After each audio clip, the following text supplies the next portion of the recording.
Can you guys tell me a little bit about yourself and where you're from? My name is Brandon, but everybody knows me as Sharky.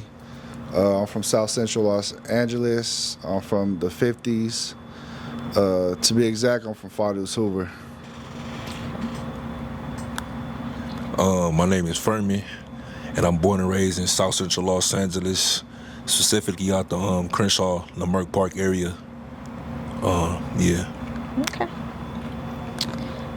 Can you tell me how your closest friends and family would describe you both? Caring, loving, big on loyalty and respect. I feel like I'm an overall good person, big family guy, love my kids. I've been through a lot, but I feel like that's what made me the man I am today. I think my closest friends and relatives would describe me as being, first of all, God-fearing, a family man, a man of honor, extremely loyal, and the protector and a provider for my whole family. So now let's go back to your childhood. Can you tell me what life was like for you both growing up? So my mom had me in high school. My dad was younger than her. I didn't meet him till he was 30. Till I was 30, I didn't meet my dad. I was mostly raised by my grandparents. I would go back and forth. My mom's parents lived in Norwalk, and my dad's parents lived in Bellflower. So from since I was born till 5, I would go back and forth. My dad's parents moved to Palm Springs, and I didn't really see them much after that. And my grandma and grandpa moved to Crenshaw and Pico, and that's where mostly I was raised and grew up at with them. I would say I had a pretty normal childhood. I definitely experienced trauma and adversities at a young age. I believe I was 2 years old, maybe 2 and some change. I got took from my parents.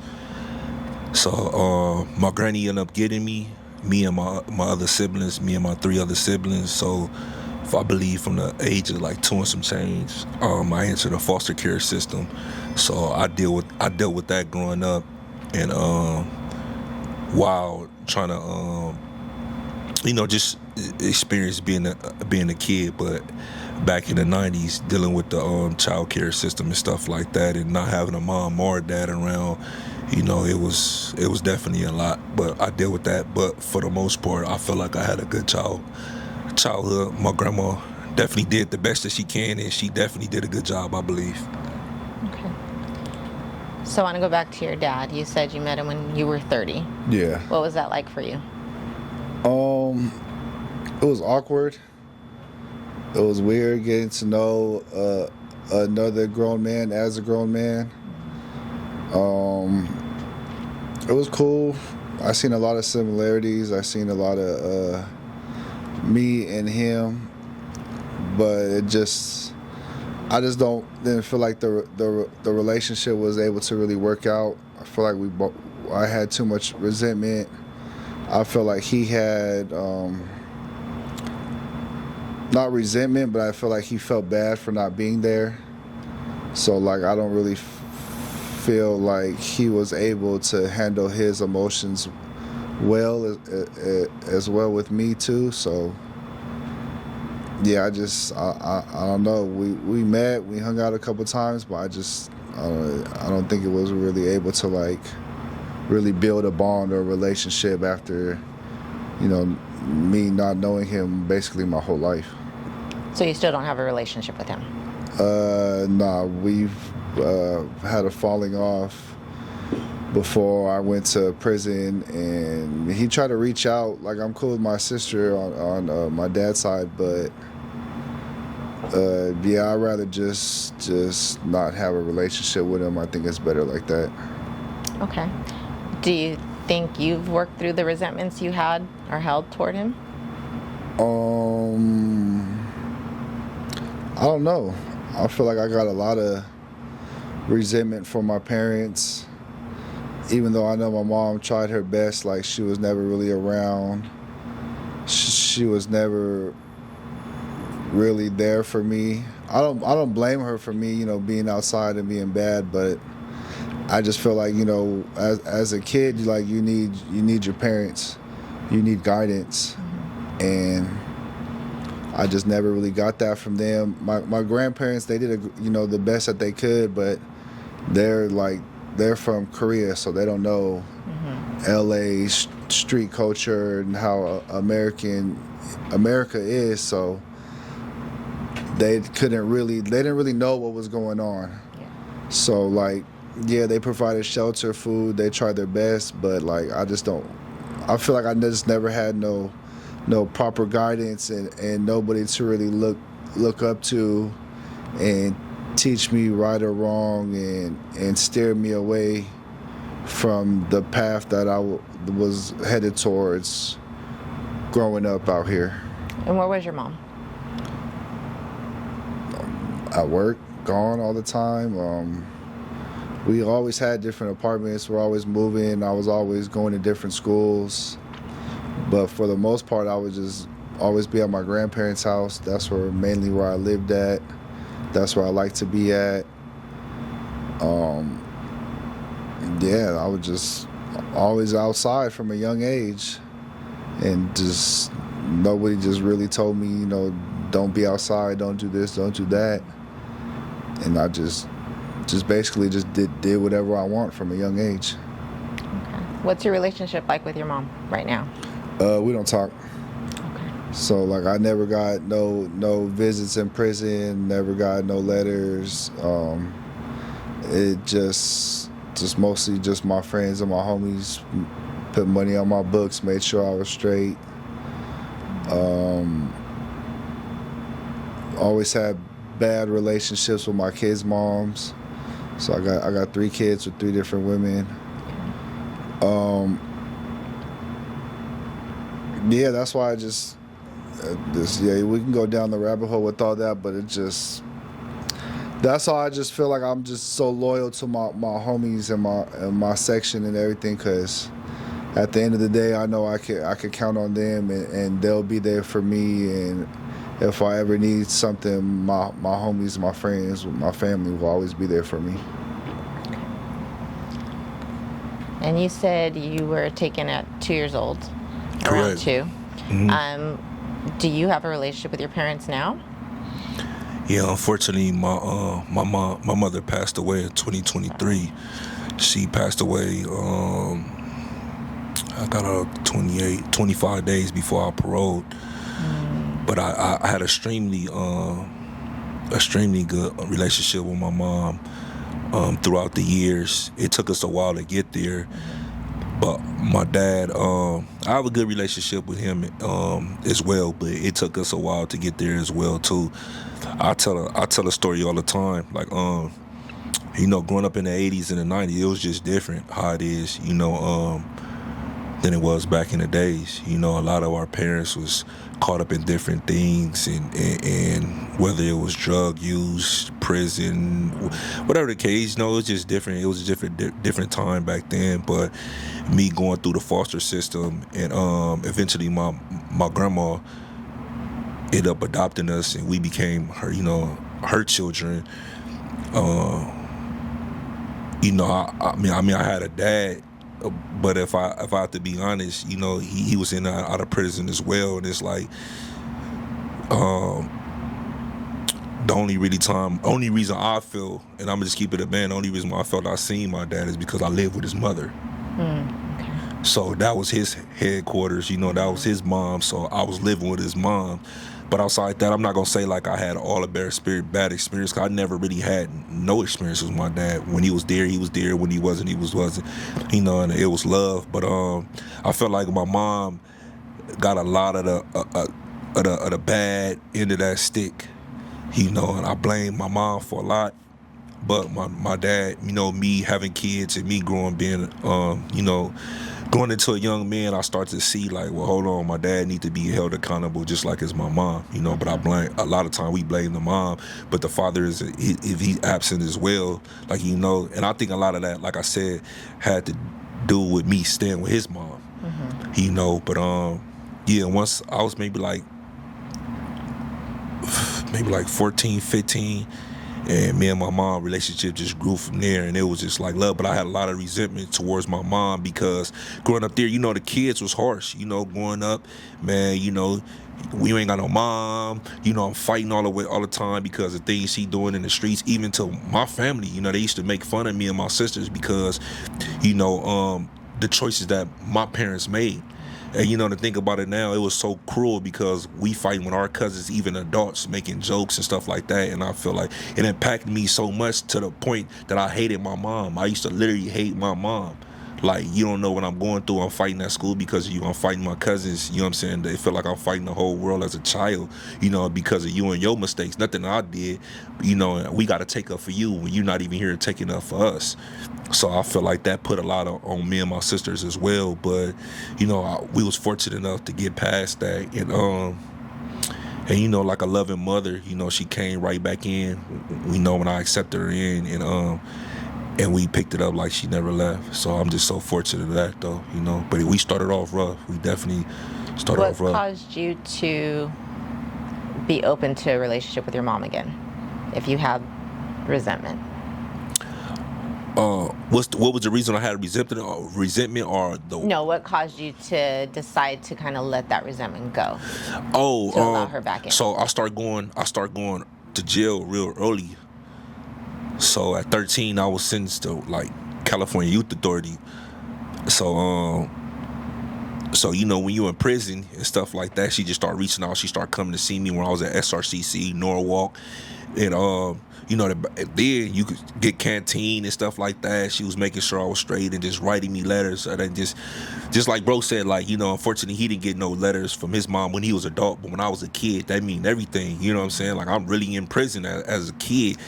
So she, like a mother, you know, she writing me letters, son, what you need, coming to visit me and stuff like that. And that just meant more to me. And then my grandma was getting elderly, so she couldn't really be going way to El Paso, you know what I'm saying, or Stockton, California from LA. But my mom was making those trips and stuff like that, so she was picking up more of the slack. And my grandma was like letting her, like, but I want to say this, my grandma the whole time used to always tell me, and that's what I respect about my granny is she never told me to hate my mom. She used to always push me like, nah, this your mom. Like, I'm not your mom. Like, I'm your grandma, I am your mother, but this is the woman who has you. So I love that so much for about my grandma, because that helped me along the way. She like gave me prison, like, nah, this is your mother, love your mother, respect your mother, you know. And one day when you have kids, you will see, and that just stuck with me. But I think that was a turning point once I got sentenced to YA, and she started coming and actually showing me the love that I felt that I was needing. But it's unfortunate it took me to be placed in that situation to, you know, be in need of somebody. And then, you know, like a kid, you know, my mom, she came calling, and you know, I accepted. So yeah. Thank you. Okay. So can you tell me about any challenges or traumas you guys experienced growing up? You told me some of them. Is there anything else as you guys started to get a little bit more mature, a little older? Anything else that you guys dealt with everything, just getting shot at, getting jumped, women problems, financial problems. I don't think there's nothing that I haven't been through, with getting shot, going to jail, getting a regular job, selling drugs, scamming. I literally think I've been through it all. I think for me as a child, I really didn't know it, and like a lot of the times, like I'm old, I'm 40, so like back in the days, a lot of these things, it was no name for them. You know, and they were just trying you with all different type of medications. I was diagnosed with ADD and ADHD a long time ago when it was first, and they were just throwing just medications, Prozac, Ritalin, a lot of these stuff, you know, at you to see if they were just practicing on us back then. But it was hard for me to like focus in school. I felt like like back then they deemed me as like a program failure. Like I got kicked out of every junior high, you know, that I went to. I had to go to continuation school, but a lot of the time they said, oh, he has an anger problem, or, you know, it's his attention span is not where it's supposed to be. But like it's like the whole time it's like I don't really have no anger problem. I'm just a kid and I'm mad. I'm going through so much stuff at my house. Like, you don't know what I'm going through. Like, you know what I'm saying? Then me growing up, it's like, so my granny raised me. So she was very old-fashioned and traditional. So she wasn't into the name brand or anything like this. So I always didn't have everything that the kids... Well, I had everything that the kids had in my house, but she wasn't into the name brand. So like if new Jordans and stuff came out like that, I wouldn't get the Jordans. Yeah. Like, you know what I'm saying? So it's kids that's like, I wouldn't say in a better position than I was. It was just like the kids who had like the name brand stuff. They used to crumb on me, like, you know what I'm saying? Like, oh, dude. But I always been funny, always had jokes, so I would never take it like personally. But sometimes, you know, in them days, like, hey, I ain't trying to hear that right now, you know what I'm saying? So it was like I was angry because I was like, man, grandma, she like, why you always, cause my grandma used to call me foolish. She like, foolish, why you always fighting, man? They crumbing on me up here, like, you sending me to school with this BS on, and they crumbing on me, so you can't get mad that you know what I'm saying, that I'm fighting. Like, you know, the words do hurt.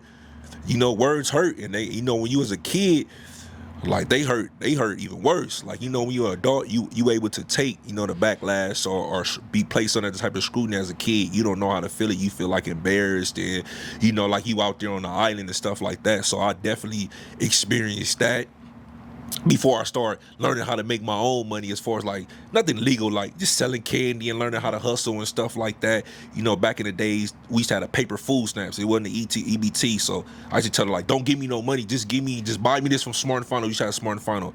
Just buy me this from Smart. I'll just buy, you know what I'm saying? And we was able to come to that agreement. So I was able to, you know, to start purchasing stuff like that on my own. But I feel like I definitely went through it as a kid. But they used to say I had an anger problem, but now when I grew up, I was like, I didn't have an anger problem. I was just angry. You know, I was just frustrated because I was going through a lot. So I think outlet. that was, yeah, for sure no outlet, because we wasn't going through counseling back then. It was just like, it was either two things. If you had like an IEP or whatever the case is, like it was for academics. Like I never had an IEP for academics. I was always like top of my class, like you know what I mean? But they had me for behavior. So I'm in classes, you know, for behavior. You know, they think it's something wrong with me, and it's not. Like, they never just sit down and ask me, like, what's really going on with you, you know? Yeah. So and back then, they would group all the kids that had behavior issues in the same class, and then it was just a whole class of bad behaviors. Correct, and they had maybe like 4 or 5 main medications that they used to prescribe to kids, and if it didn't work, they, you know, they just try some more stuff on you, like, you know. But yeah, I'll say that me as a kid, like being diagnosed or being labeled as a problem child, or a person that had an angry, you know what I'm saying, an anger problem, and it just wasn't. I was really sick, you feel me? Like, I really needed help, like, you know, somebody to talk to, you know, just understand me, and I probably would have been better. Yeah, and back then we didn't have, in schools, we didn't have the type of counseling services we have now available, and, you know, anything like that. So that did make a difference. It's crazy too, because him saying that you got diagnosed with ADHD and that you was always smart in class, that's literally everything that I went through too. I was just like, I went to school looking it for like I don't know, like to like show expression. Like, I was always clowning on everybody. I would laugh at kids that didn't have cool clothes. I was always getting in trouble, but I was always like top in my class. Like, I never had problems learning. And then they did the same thing. They diagnosed me with ADHD. I took Ritalin for a little bit, but it started making me weird, and like I couldn't eat. So my mom told me to stop taking it. But yeah, What's the other one? Seroquel and all of these? It's all type of stuff. But like, yeah, now that you say that, like, when we were growing up, we really didn't have no like counselors, or there really wasn't no programs, or there really was nothing for kids, like even elementary school, I think like especially young kids, little kids, they really need somebody to talk to and just explain their problems and their frustrations, because like you never really know what a kid is going through too, and like they just want to say, oh, he has behavior problems, he's just bad, but they never really got to the root or never really tried to like break it down and really see what was the root and what was the cause of all this too. Like you explaining that and me thinking about it is like really like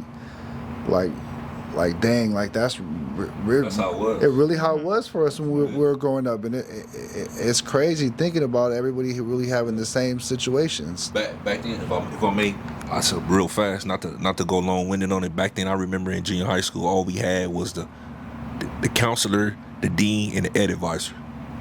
That was it. Yeah. I don't remember having no psychologist, no therapist, no none of that on campus. I don't remember if it was something like that, they had to be brought on board. Yeah. You know, that's all. I remember having like an ed advisor, the dean, and the counselor. That was pretty much it. Yeah, and there was no one that you could to talk to. The only time you talk to somebody is if you was in trouble. Yeah. Yeah. I worked in a school district for a long time, and there was one psychologist for the district, I believe, and he would travel to different schools. But again, nobody was able to just like go in and talk to him like we're having issues or we're feeling this campus, way. Like yeah, no, they didn't have that back then. And yeah, they just, I think a lot of kids, because clearly you guys are smart, right? And I don't believe kids are ever just innately bad. Right? When they're behaving a certain way, there's a reason for it. There's something going on that they can't verbally express. So they're going to fight. They're going to throw things. They're going to hit things. They're going to do all these things, right? Then get labeled bad.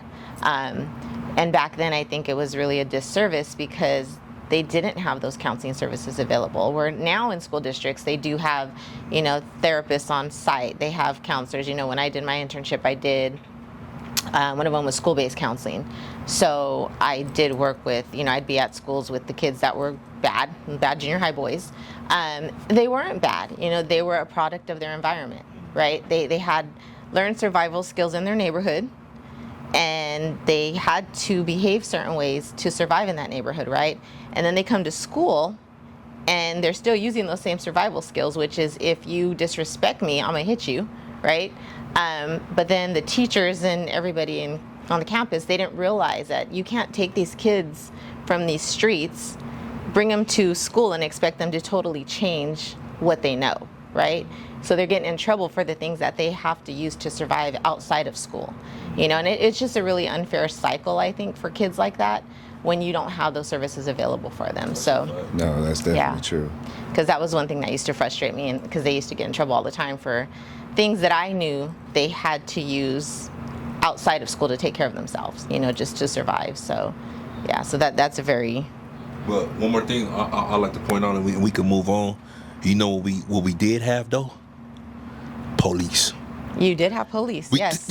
We had the police, juvenile, in always. Junior high school, and still to this day in our high school, stationary. So instead of psychs and all that, we did have that. So when we got in trouble and things like that, if it was Dina, the police used to come talk to us, and we was catching tickets and all that, and that's what it started everything, bro. But others outside, other better environments and communities, they had everything available. They had a lot of resources with no police in their school system. That's a fact.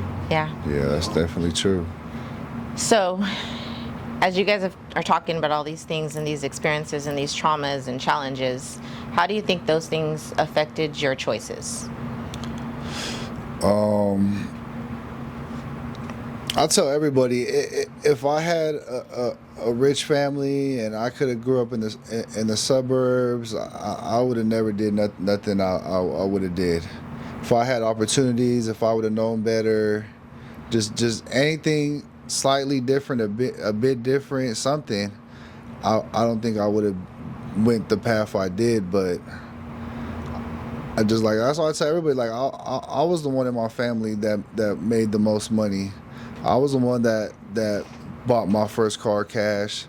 when my grandma and grandpa were on Social Security and living in the retirement center, I was the one taking care of them, giving them money each month. I was the one taking my grandma on trips. Like I was the one doing everything. So it's just like, you know, I wish like kids need to learn more about opportunities, more about investing, more about better career options. Like the stuff that they were teaching us in school, like history and like a lot of the classes that have no relevance to our lives or our careers, it's just like that should be optional, because it's like if we don't know what we're gonna do or have better options or, you know, anything, just better knowledge to make better choices, it's just like, what can we do but go sell drugs and commit crimes and try to do the stuff that we know just to help out, to get by, and just try to further our family, our people, so we don't just get stuck in this just generational, just the same thing with generation, just trying to figure it out.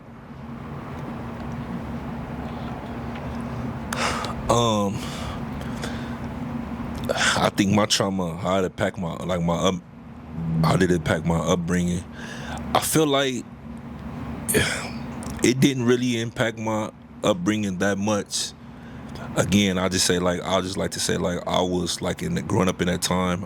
I don't even want to say like I was a product of my environment, because I really did. I was hella good in basketball. Like people say that I literally could have went to the league. Like if I would have stayed until I was really good in basketball and sports and stuff like that. I honestly I feel like I did what I wanted to do. Like my grandma raised me good. Like, you know, it was nothing else that she could have did, you know, outside of me growing up in poverty in the inner city. I really feel like I was definitely given the tools to survive. So I don't want to say like necessarily my trauma like put me at a disadvantage. My actions put me at a disadvantage, but I feel like my trauma actually, it helped me survive. When I was in group homes and juvenile hall and in there fighting for my life and stuff like that, like my experiences, you know, from the streets and stuff, like it kept me alive. It kept me amongst the elite up in there, you know. But I say like this. So back then, I don't want to make no excuses, because I'll take all accountability for everything that I did. I don't want to make no excuses. But if you was born in the 80s and raised in the 90s, if you was however ways you seen any of part of those decades, even to the early thousands, you would know the times were just different. Like I be telling my son and the kids that I mentor, it's like this generation have so much more opportunity that we ever had. Mm-hmm. Like they're literally giving you money. You could get money, any and everything. For instance, for example, my son, he's a gamer. I thought I'd have a problem with him. I don't even have a problem with him. He plays the game. Self-taught with everything. Winning competitions good and everything. I'm like, dang, son, you know what I'm saying? Like you really could make money from this. Like you could make money doing everything, streaming, online. It's a market for everything out here. Again, like I said, when I was growing up, it just wasn't no opportunity. It was opportunity, but it was less opportunity. You was going to the military, you know, again, like I said, you was going to military. Even if you graduated, like it wasn't just a lot of opportunity. You know what I'm saying, for people that look like us. But again, like I feel like I made my own bed, so I don't want to say it affected me. The only thing I would say like that affected me, as far as I would say like the absence of my mom and my dad, that affected me way more than the gangbanger and being in the streets ever did, because that was by choice. At the end of the day, I know a lot of my family, like a lot of my friends, my homies, they didn't have anywhere to go. You know, they was homeless. They was really in the streets. Like, you know, they was really runaways and stuff like that, sleeping in abandoned houses. I didn't. I could have went home. I had a house. You know, my grandma had a 5-bedroom. She's like, man, you come home. You ain't got to be in the streets. You see what I'm saying? Like, so, again, like I said, I had a great childhood, But I would say if I had to choose anything, it was like the absence of my mother and my father, because I always took that and I always wore it on my shoulder. And then it was like you couldn't even mama joke me, you couldn't play with my mama, no, none of that. That was like I wore that for a long time. Like, you know, you couldn't play with me. So I would say that affected me the most. And then into recent days, it used to be negative, but now I turned it into a positive because I have children of my own now and I love them so much, and I can never, besides me going to prison, I can never see me abandoning my kids. It doesn't matter. I got 3 teenagers. No matter how much we argue or I disagree with what they doing there, I can never see me not being there for them. So I feel like I turned that into a positive, and that helps me be a better father right now. You know what I'm saying? From my past experience and my past trauma. So I turned it from negative into a positive. I seen what my peoples did, and I didn't want that. So, you know, I'm there for my kids now. Okay. Now, tell me a little bit about what was happening in your life when you guys chose to pursue being in a gang. How did that happen? What? I didn't start gangbanging until high school. I was going through juvenile hall. I went to camp. Once I got out of camp, that's when I made my choice. And then I got put on the set, and it just was just all gas, no brakes from there. Once you start gangbanging, it's just like everything's different. You got to move more militant. It's like you being in the military, really. You gotta move different. You gotta act different. You gotta be a more aware of stuff. Be more aware of your surroundings. Be more cautious of things. You gotta. Everything, the females you talk to, your friends, your environment, everything is different, and just like you're just so trained and programmed from a certain point. It's just that everything is just different in that once you get to that point, it's just like everything is just normal and natural to you. Like you don't think of it as being different or nothing else. Like that's all you know. That's how you act, and that's just like it's just that like that's like your way of life. It's just that I don't think I could explain it like really no other way. Before you move on, tell me, for those people that have no involvement with gangs, don't know what that life is like, none of that, how did you get involved? What happened? Did they come up to you and be like, "Hey, you want to join my gang?" What happened? I tell a lot of people, I think like California culture is different. Like besides the Midwest, like California gangs are all over the United States, basically like almost all over the world. So it's just that like growing up, somebody was always from somewhere. So my friends, parents, cousins, uncles, aunts, they're all from somewhere. Wherever you go, somebody's from somewhere, or they have some affiliation to some kind of gang, street, blocks, something. And it's like high school. You're gonna be with the skateboarders. You're gonna be with the jocks. You're gonna what crowd do you gravitate toward? And I gravitated more from my section. Those were my friends, those who I consider my family, those who showed me loyalty and love. And then just that, you know, once you start being in a certain area, being with certain people, you inherit this stuff by just being with them, by being associated with them. All the beefs they have, all the just everything. So it just I was just over there and around them so much. It just like, you know, I just ended up getting put on, and it was just like that was it from there. It's like a natural progression of just who you were around. Basically, the best way to explain it. Okay. As far as me, I want to say like I was really born into it because, well, not necessarily born into it, but it was around me. It wasn't around me in my granny house, but all my cousins, all my cousins, even my dad, like, you know, they was affiliate. But I grew up more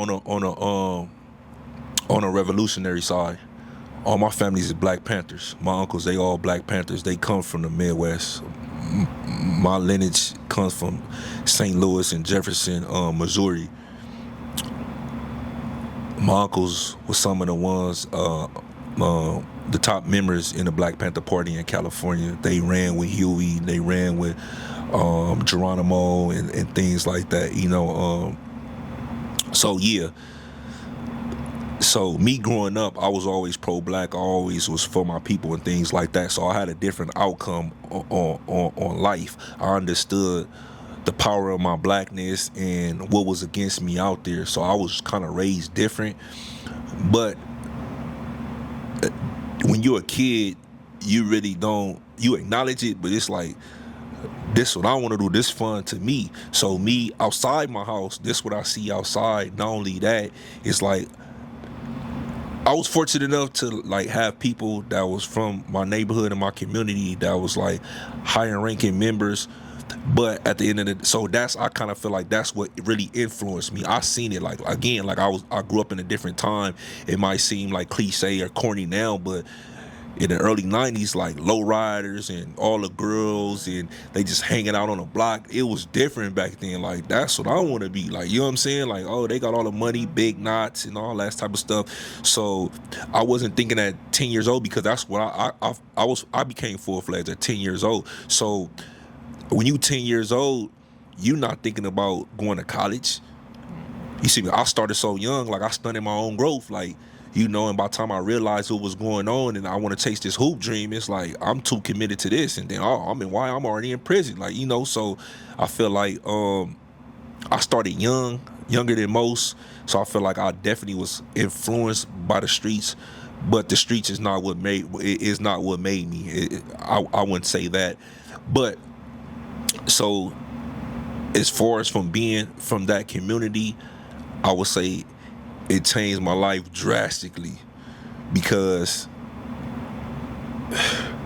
like even to it affected me, because even to like my friends, like I had friends, like I'm from 40s, I'm off of Vernon Avenue, that's my community right there, that's who I resonate with. But I had friends from, at the time, from 30s. We was beefing with the Rolling 30s. I had friends from Hoover. I had friends from Trouble, friends from VNG. You understand, like, we grew up in elementary, so we all in the same area. So I went to elementary with these guys, and once everybody start like going their different ways and stuff like that, majority of them start going in junior high school.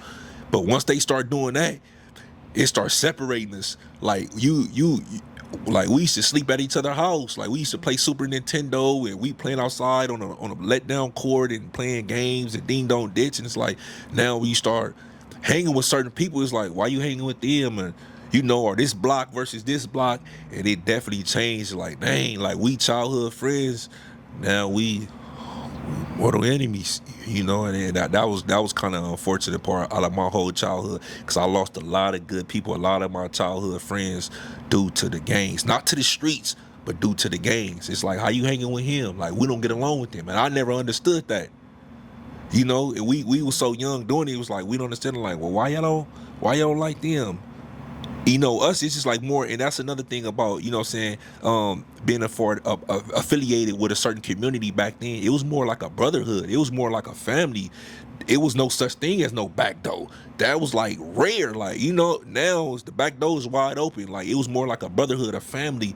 So it's like, oh, well, my family don't like you, my brothers and my cousins, because all the that's how I normally went. You have family from that community, but now it's like you could just be anybody, and you don't have to be from that community really to get put on that section now. But I think that's what affected me most, losing a lot of my childhood friends and friendships and good relationships because of the street that I chose.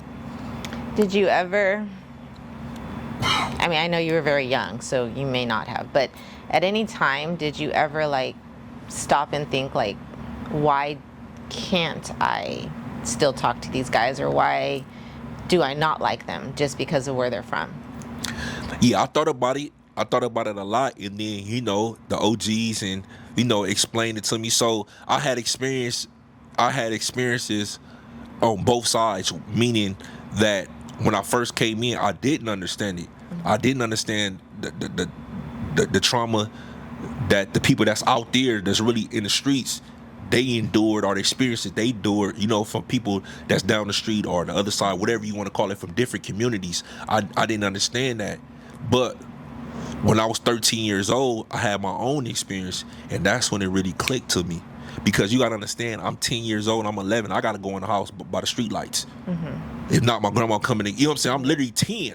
I got to come in and fully street lights on. I know that when street lights come on, that was a thing back in the day. So y'all might be too young to understand out there, but back in the days, that was the bell. Dinner ready, time to get ready for school, eating on the street lights. So when I coming in, that's still going on out there. But at 13 years old, I experienced my first experience, you know, and I lost one of my friends that walked me home. Me out here being bad, trying to do grown up things.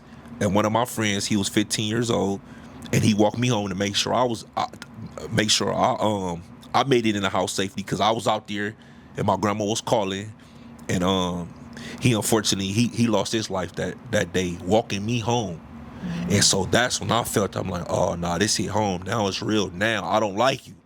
I understand what you're talking about, because when you're talking about the dead homies and people that's before my time that I don't know, it's like, oh, I really didn't know them. You know, when you're a kid, you 10, you 11, you're not understanding that. But when it hits home to somebody I personally love and I'm like, oh, now it's F them. Straight up. It's wars. It's to the death. You know what I mean? So, yeah. So how did you at 13 make sense of that, of your friend that was 15 is gone now? Like, how did you, because you obviously had grief, but you probably didn't title it grief. And it was probably a lot of anger. So what did you do about that? How did you handle that? I got sentenced to YA.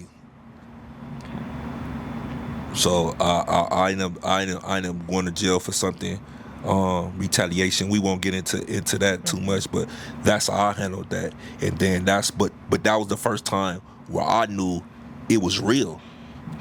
The pressure, you know, not only from the grief, but from the community.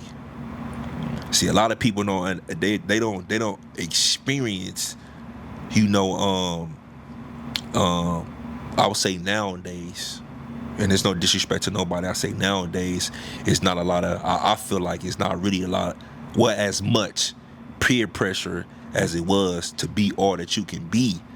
Nowadays, you can skate by. They got all different type of game bangers now. The party game bangers, all that. You could literally be from a neighborhood and be the 20 years and don't do anything. Which I don't encourage anybody to do nothing, you know. But again, it's like back then, it's like, all right, well, he lost his life for saving yours.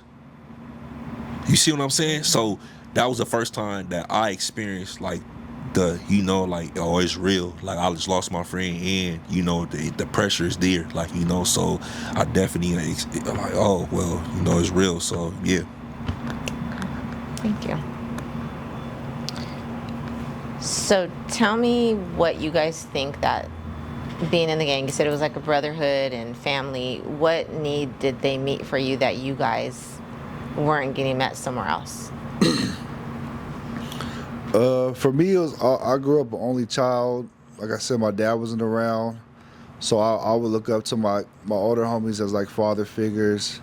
I would look up to my older friends as like big brothers, and I look at my little homies as like my little brothers. So it was definitely, you know, family oriented.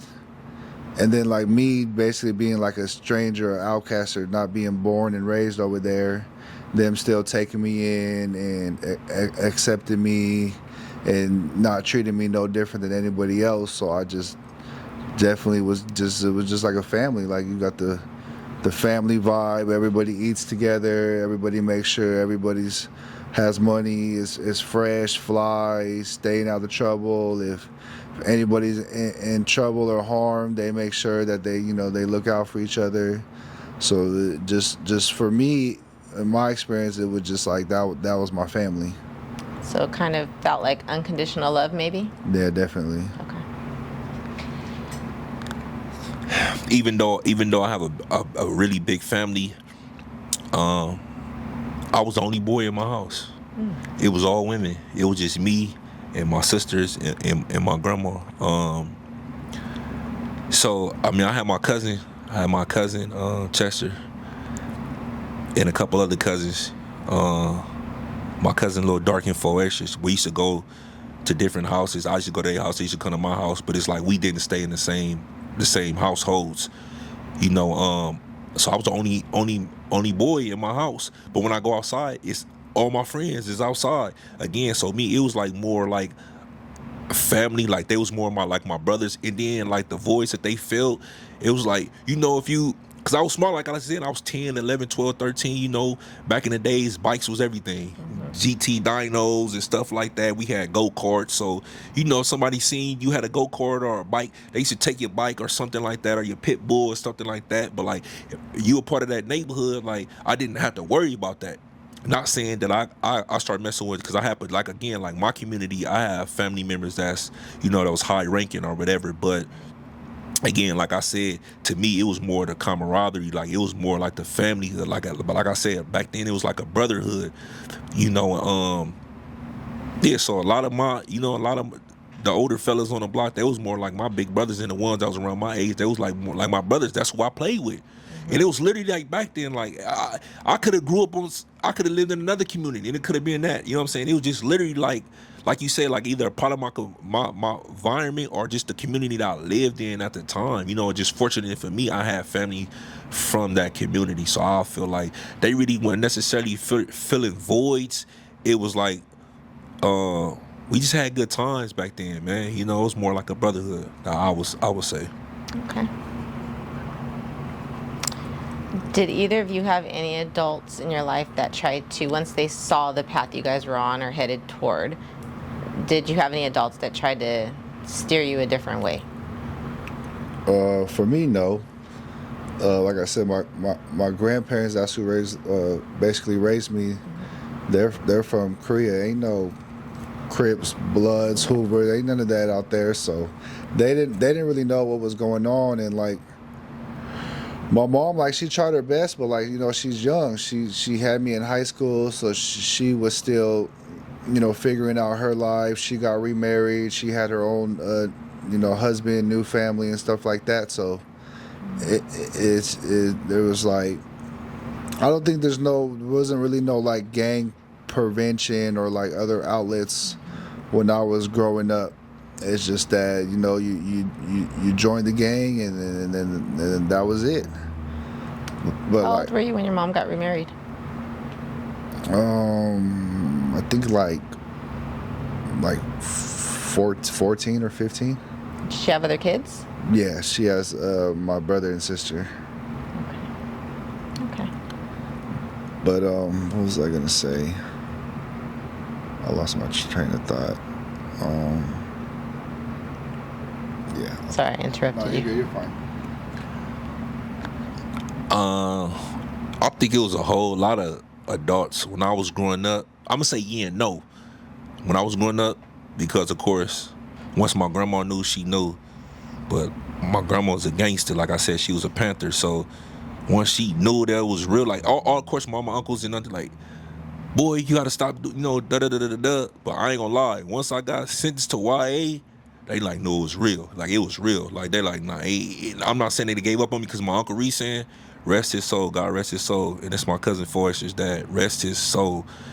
He don't like gang members. He used to be on me. That goddamn, you know what I'm saying, 40 stuff with he used to be on me and him all the time, like all the time. He used to be on us, you know, about it. He hated it.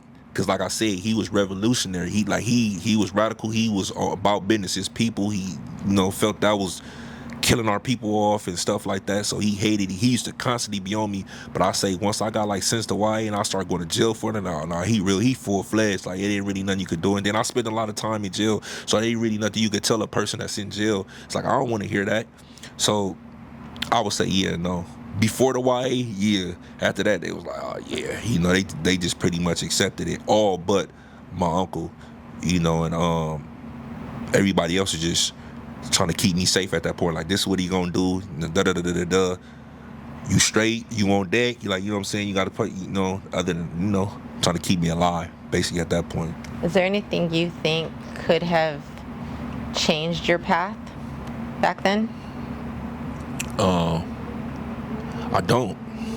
I think honestly, I think everything happens for a reason, and yeah, I think I don't, because I was determined, because I had numerous encounters and numerous different experiences to deter me from that lifestyle, and it made me worse. Like, you would think like it'd run me off, like, you know what I'm saying, it just made me worse. Like, oh no, this happened, or gotta go, this happened, or this, or I'm getting jumped right here, or you know, I gotta do this and do this. It just like made me worse. Like, even in juvenile hall, my whole juvenile hall experience, like, you know, when I was going at it with his homies and stuff like that, you know, we talk about it a lot of the, you know, people from his community, like, we cool now and stuff like that.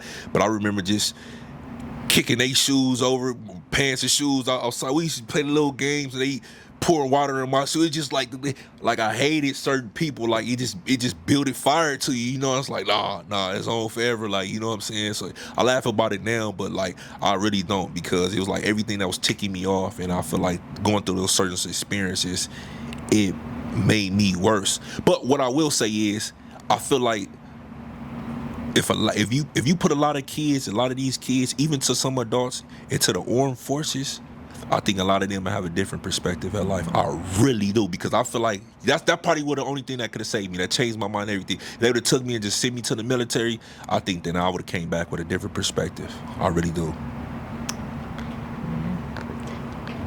Okay. So, on that topic, what did you guys believe about rival gang members? Because I know you guys are not supposed to be friends, right, out in the streets. So, like, what did you believe about where he was from and about him, if you guys would have ran into each other years ago? When I first started, that's all I knew was just, you know, just on site. Like, I would have never thought I'd be in a room doing this with him. And growing up, that's, you know, it's like I said, it just goes back, like, we're just real militant. Like, I'm from, what I say is we're the most hated gang. Like, don't nobody like us, and we got to deal with stuff everywhere we go. It's always something. So you're just always on your P's and Q's. You just always on. You know, how I was raised is always be on offense. Don't second guess nothing. Always stay on top of everything. Stay militant. Have your shoes tied, and always stay on point. And just like, yeah, with how I was growing up and raised, it was just all our enemies was on sight. Wherever we seen them, you don't give them no passes, because they're not going to give you no passes.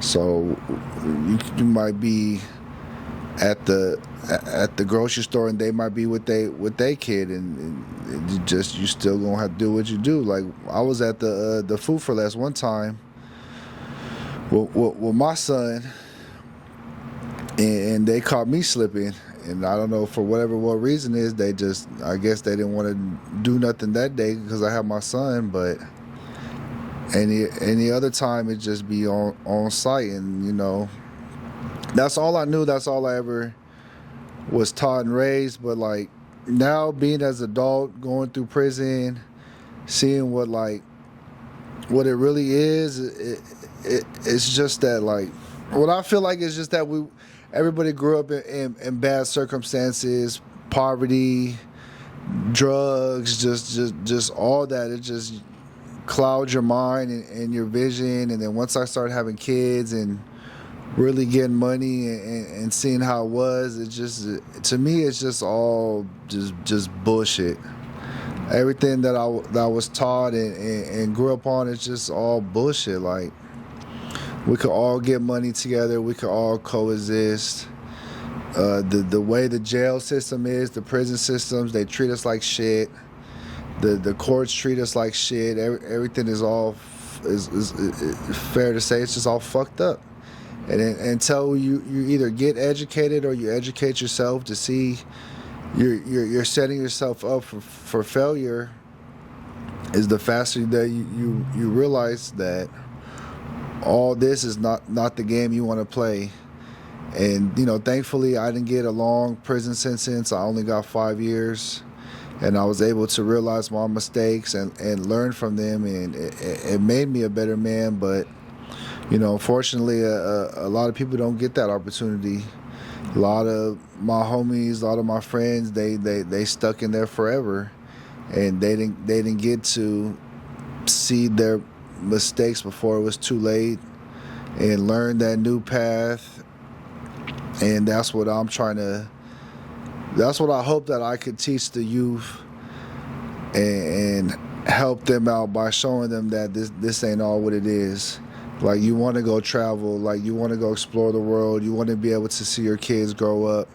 Like, especially when I started traveling the world and seeing how stuff is outside of America, you learn like the other countries ain't dangerous and bad like what they make it seem like it is. Like, this is what's dangerous and bad. This is where you got to worry about a lot of stuff. When you in all these other countries, like, you don't got to worry about nobody trying to kill you or asking you where you from in a negative manner and stuff like that. So yeah, just traveling, new experiences, and learning a lot from prison. That's what really opened my eyes and made me come to the conclusion that I just want to do stuff differently and create a better path for me and set a better example for my kids too, because I don't want none of my kids to go through none of the stuff I went through. I want to be able to set them up for success and just break the cycle. And I hope, you know, my son never does nothing like this or goes through anything that I went through. Before we let him answer, what would you do if your son started to go down this path and you saw it? Take him out that environment, move him.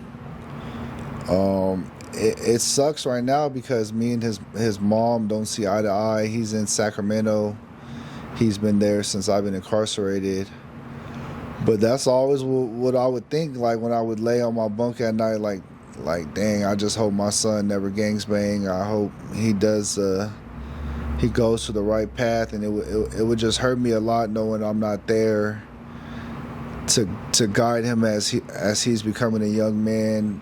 Now he's 12. He's going to be 13 next year, and it's like I don't know his mindset. I don't know what he's going through, and that's what really wanted to make me change. Being in jail, just not being able to be there for my kids. That's what emotionally hurt me a lot and caused a lot of stress, and really what made me want to become a better person is my kids, for sure.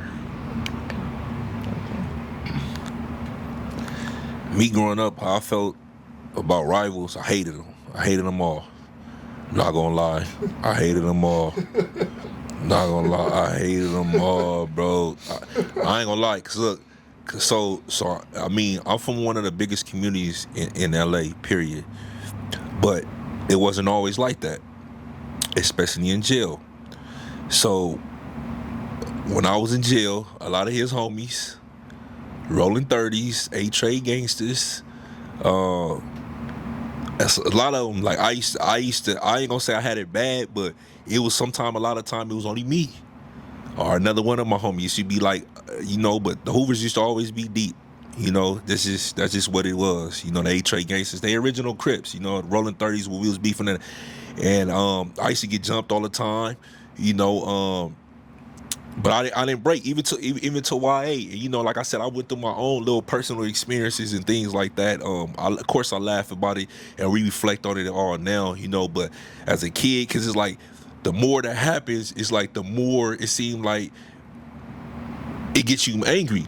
Like, oh, I ain't never peace treating. I'm not never doing this. It's death to everybody. And you know what I'm saying? That's just what it was. Like, you know, the more you get jumped, or you know, or the more you lose your homies.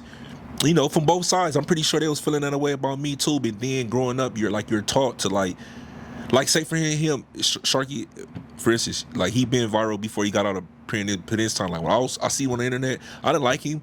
He was on the internet, so I'm like, all right, when I run into him, that's what it is, because you're a known face. That's just what is honest what it is. Like when you like growing up, when you involved in this, the goal is You need them type of fades. Them the people that you want to fight. The people who somebody over there are recognizable faces.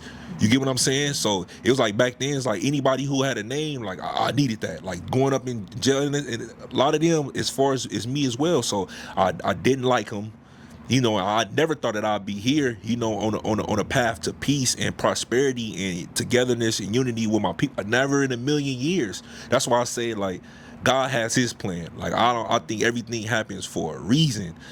But like bro said, like, when my epiphany happened, I tell a story all the time. It's like, when you go to prison or you go to county jail, it's not where you from. It's about the color of your skin. And that's just how it is, you know, and it's rolling over to the streets and stuff like that as well. But it's like it's a racial war inside of the California prison system. So when I'm going to the hole and I'm just now getting there before I get my property, you have a dude from Trouble or a dude from Hoover or Inglewood Family or HA Gangsters like, hey bro, we black in here, you already know what time it is, you straight, you got anything to eat down there? And they offer me something to eat when I'm hungry, or they offer me like assistance and stuff like that. Like, those are the type of relationships and bonds you never forget that. You know, when you ain't got nothing in the cell and you getting them newspaper and them magazines, you know what I'm saying? Like, they be you in there bored, like and then you start talking to each other over the tier. You go in the yard, we working out together, even in the county jail. After y'all get y'all fades out of the way, we spreading, you know what I'm saying? If it's on some respectable stuff, like I got, we be spreading, we looking after one another. So, you know, that's the type of stuff that I respect. That as a man, I feel like a real man, you can't ignore, because again, those dudes from rival hoods didn't have to do that. That's something that they mom and they baby moms and they family sent them, but out of love and respect that they have for me and the color of my skin, it's like, hey bro, we all black in here, here go a couple soups until you go to the store or until you get your property, and you be appreciating it, especially when you hungry. So I never forget that type of stuff. And then not only that, it's like when you outside and a riot happens, they not, oh, he's from neighborhood or he's from Hoover or he's from gangster or he a blood. They like, he black. So we all gotta fight with each other anyway. And them be the main people. Like, we not looking who's from Hoover and I'm gonna go protect mine. It's like, it's on, it's up. You know, if you black or you with us, I gotta protect you.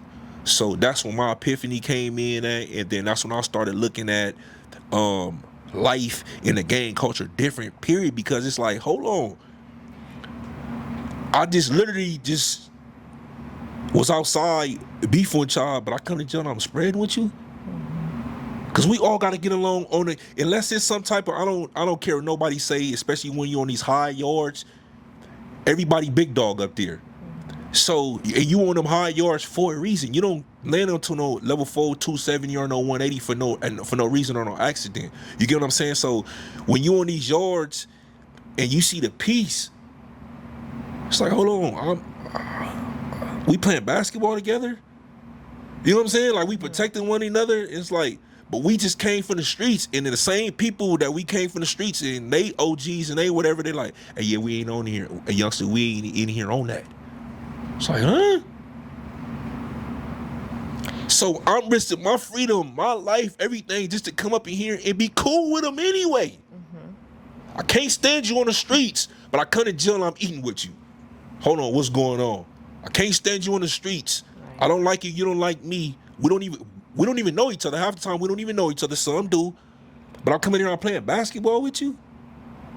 I can't stand to see the graffiti on the wall, my neighborhood, my community crossed out on the wall, but I'm playing basketball, you got your shirt off, you got stuff blue out A through Z. Just to hide. I'm like, oh no, this is something, nope. I've been bamboozled. Something is off here. You know, and that's how I did it. And then at that point, that's how I had to do a lot of self-reflecting. Instead of deflecting, I had to do a lot of self-reflecting. It took a lot. But I'm not no dummy, and I'm just so grateful and gracious that I'm one of the ones who get it, because there's a lot of people up here that don't get it, and they're gonna take that to their grave. So how do you think gang members will do that? They'll go to prison, they'll go to jail, and then they will be communing with rival gang members, but then they come out and they're back on it. Like, how does that happen? How do you think that happens? Where you changed, but others don't. I think to me, peer pressure. Not a lot of men that's in this world are leaders, and they care about what people think. See, that's the hardest thing. Once you get over caring what another man thinks about you, I think we'll go. A lot of different men and women will become leaders instead of followers. I'm truly at peace in my life. I don't care what nobody think about me. You know how much backlash I get from. I went from going on BOF to doing stuff with him and sitting down with Munchie B and young Aunt Hefe and things like that. But I don't care, bro. Like, you know what I'm saying? You have to not care and block out because like at the end of the day, it's like, yeah, we family, we friends, but I got my own family, bro. I gotta live for my kids. Like, I've been doing this 30 years. What I'm supposed to keep doing and continue to doing this and get caught or something happen and it takes away from my kids? When I go to jail, y'all not putting no money on my books. This ain't the 80s and the 90s no more, the early thousands. Y'all not sending me no pictures. So you telling me I gotta die for you, but you won't even live for me? You niggas out here fucking my bitches. Y'all trying to get at my baby mama. That's keeping it banned. And this is not. I'm just not even speaking on my personal experience. This is universal. This is what you see that's going on in the communities out here. A lot of people. You have the ones who's keeping it solid. You have the ones who's being loyal to their real ones. But it's not a lot. A whole lot of things is more accepted in the streets, like, you know what I'm saying, than back when I was. You know, it's just a lot, bro. Like, you know what I'm saying. So it's like, no. I'm not about to throw my life away for nothing, and I'ma just go into there and play basketball with these dudes from Hoover. I'm gonna be playing chess with a black brother from Inglewood family. You know what I'm saying? Like, I'm gonna be working with somebody from Trump. No, I'm not. No, and y'all not hitting me with that no more. No, I'm gonna live my life, and I'm gonna take the second chance that God has gave me. And now, what I'm gonna do with my opportunity and the platform that I have and I built is to try to build these gaps. Everybody not gonna get it. Everybody not gonna like it. But us sitting down right here today, and the times in the past, it shows people, man, that SpoetyFace can do it, and Sharky do it. Man, I don't got. I could be a man. Like, hold on, bro. Like, you know what I'm saying? Like, I'm just giving hope to the hopeless, and that's all that I'm trying to do. So, can you guys tell me if there are any things that you guys regret? If so, what are those things?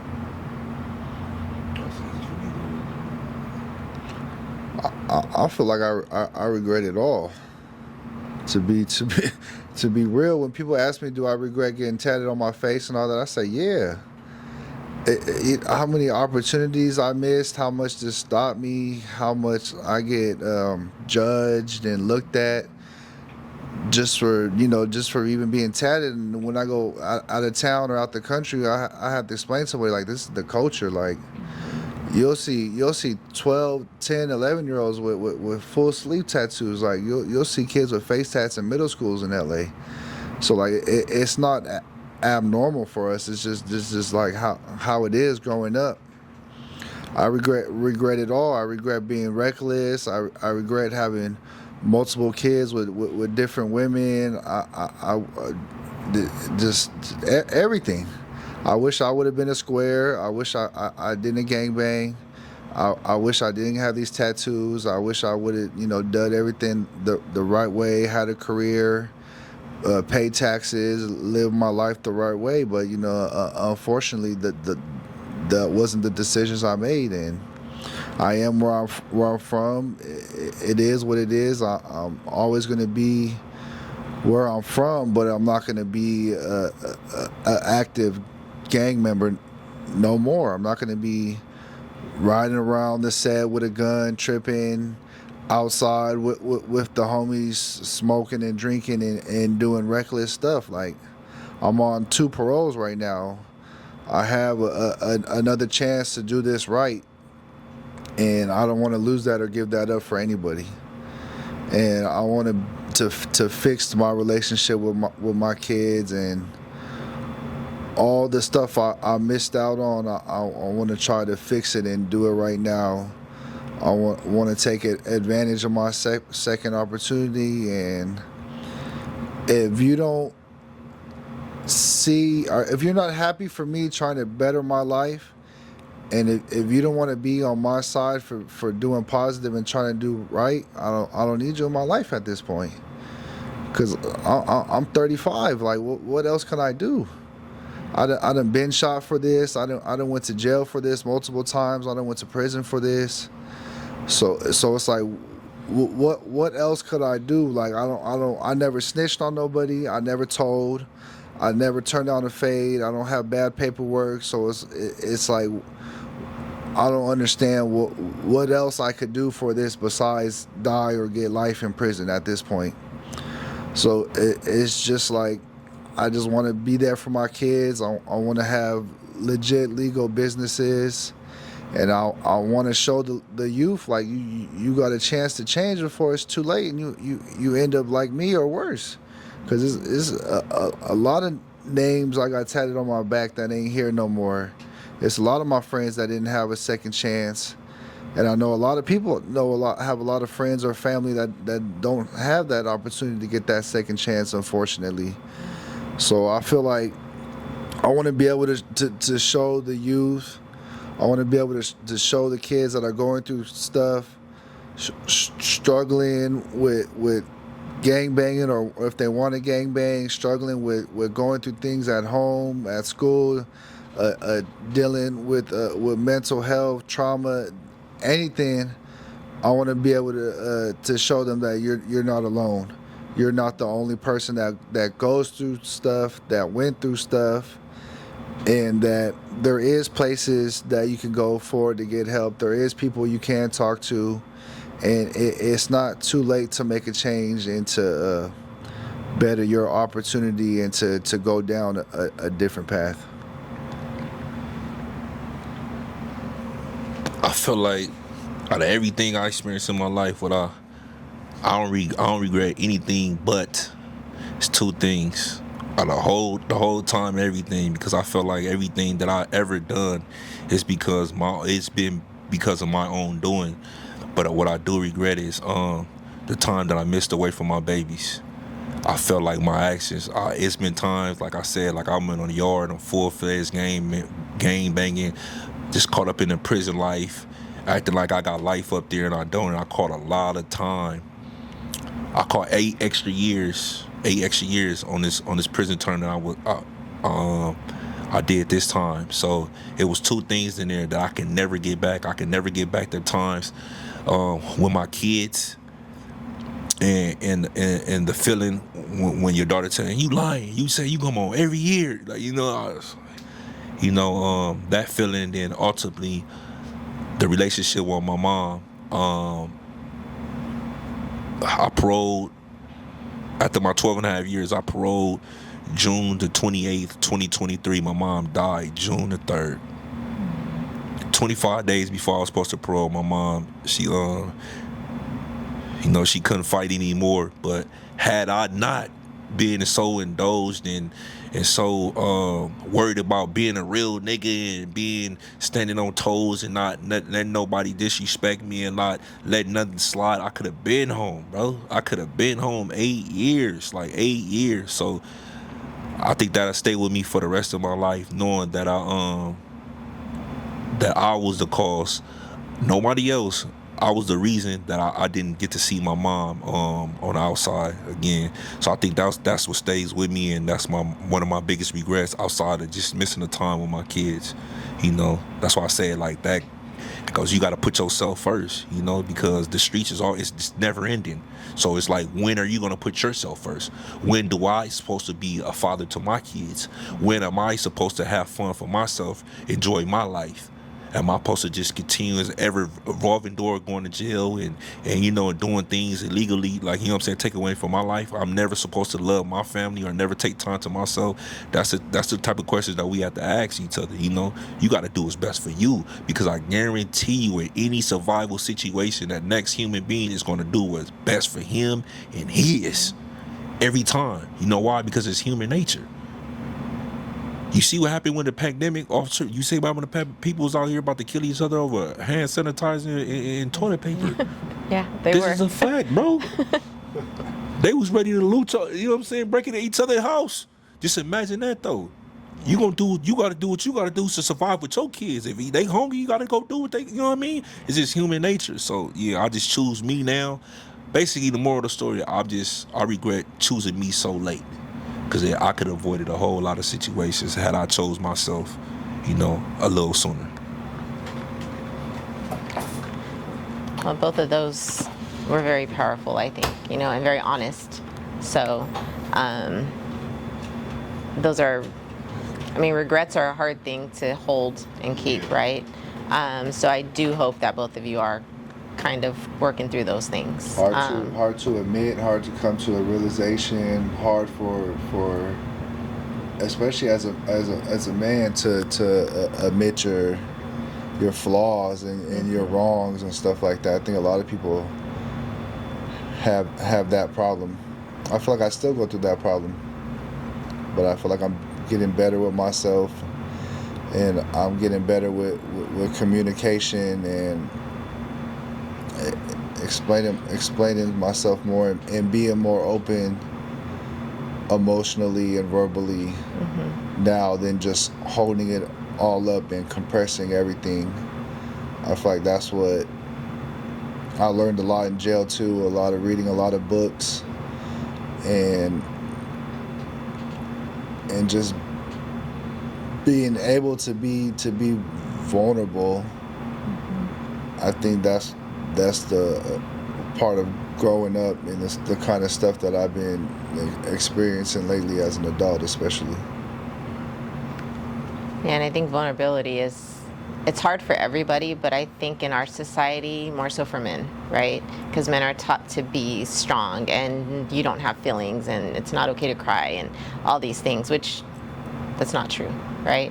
And so I'm so glad that you guys are here sharing the honest truth about your experiences, what you went through, and the effects it's had on you, your kids, your family, and the effects it'll probably have long term for you guys, right?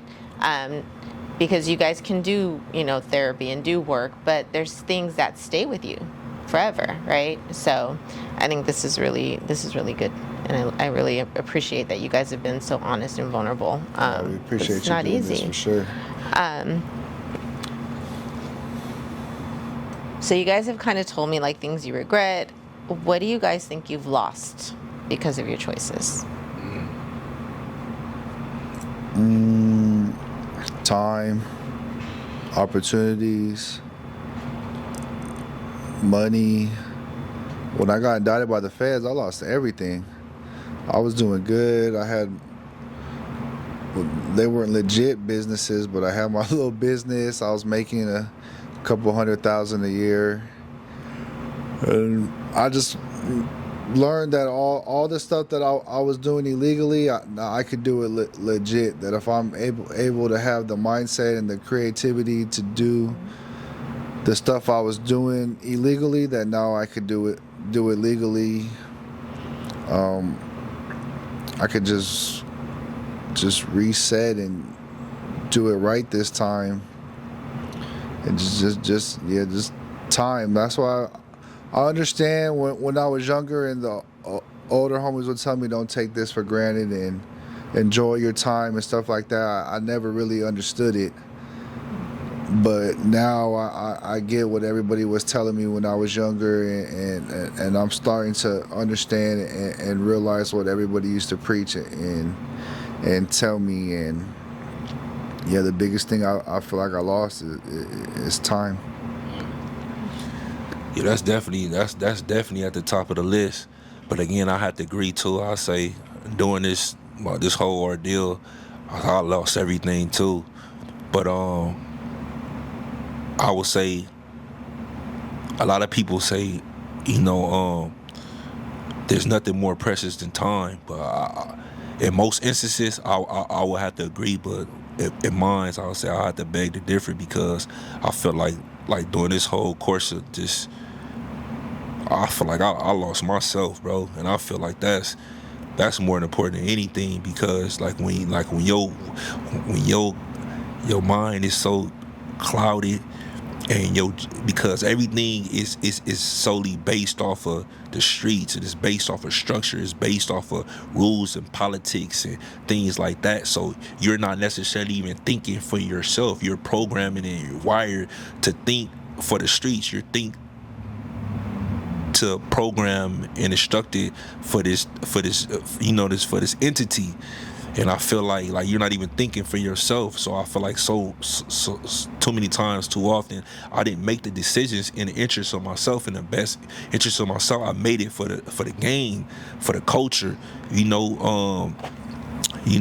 for my community. And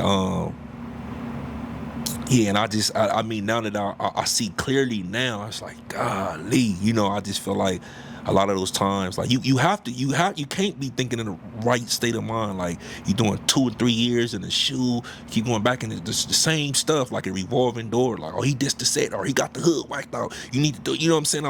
I'm not even thinking about going home.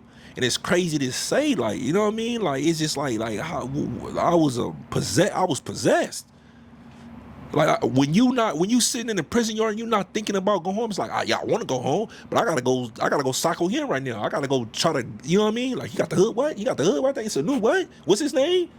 You know how I go? Like, you know what I'm saying? Like, we gotta go. Like, oh, I'm not even thinking about that. Like, my little girl at the house, my son at the house, worried about if I come home, we not even thinking about that. So I feel like that's the most thing to me. I feel like losing myself into all that, but I'm found now, and it feels good. I feel like once you find yourself and you're actually comfortable with yourself and being in your skin, you'll be at peace with a whole lot. And I'm truly at peace with myself. So yeah. Well, I think it's kind of a trap because they get you guys so young, right? Where they're able to manipulate your minds to make you think this is the way, this is the right way, this is the only way, right? Because your guys' brains weren't even fully developed back when you were 10 or 13 or, right? So it's kind of like a trap that they are able to get you guys young and mold you into what they want you to be and make you do the things they want you to do. Like you said, losing yourself, but you really didn't even know yourself because you were a child, right? So, now I think you guys are at a place where you're learning yourselves, as adults, right? Where, most people kind of grow and there's this natural progression and they start learning who they are as they're teenagers and they start, figuring things out, and you get into your 20s and you're like, oh, okay, this is the person I am, right? And you guys are now at a place where you're finally like, okay, this is who I am, right? And all those other years were kind of taken from you. So can you guys talk to me a little bit about how violence affected your mental health and your emotional health? I feel like violence is normal. What I was taught, you're either the bully or you're the bitch, and I learned from a young age I did not want to be that. I'd rather be the bully. So like, having guns as a kid is just it's normal. Learning to defend yourself, learning to defend your friends. Growing up around it too, just seeing everybody die, just all the funerals, just it being the same consistently, always the same thing. So I just, from the outside looking in, I know it's not normal, but for me growing up and living it, it just was, it's normal. If somebody had a problem with you, you fought them. If somebody had weapons, you go get weapons. So, being shot at, then getting shot, and all the getting jumped, and just everything, it just changes your perspective of everything. Like, I'd rather me shoot him before he shoots me.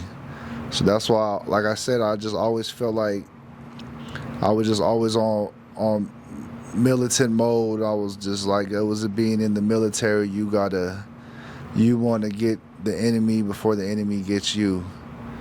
And it just, like, growing up, I was just always aware of my surroundings, just like, I don't know, it's like, if you don't really know, like, you don't know, like, it's like really hard to explain. But yeah, violence was definitely normal. It was second nature, and it just that's how I was raised and what I seen from my experiences. Well, I definitely feel violence. It turned me to an animal. It's like bro said, like out there is either you eat or you be eaten. And it was definitely instilled in me at a young age. Is people only understand violence. That's the only way to get your point across. So growing up, that's the only thing that I understood. That's the only thing that I wanted to understand. If you cross me, if you disrespect, I felt like you disrespected me or you did something wrong, it was up.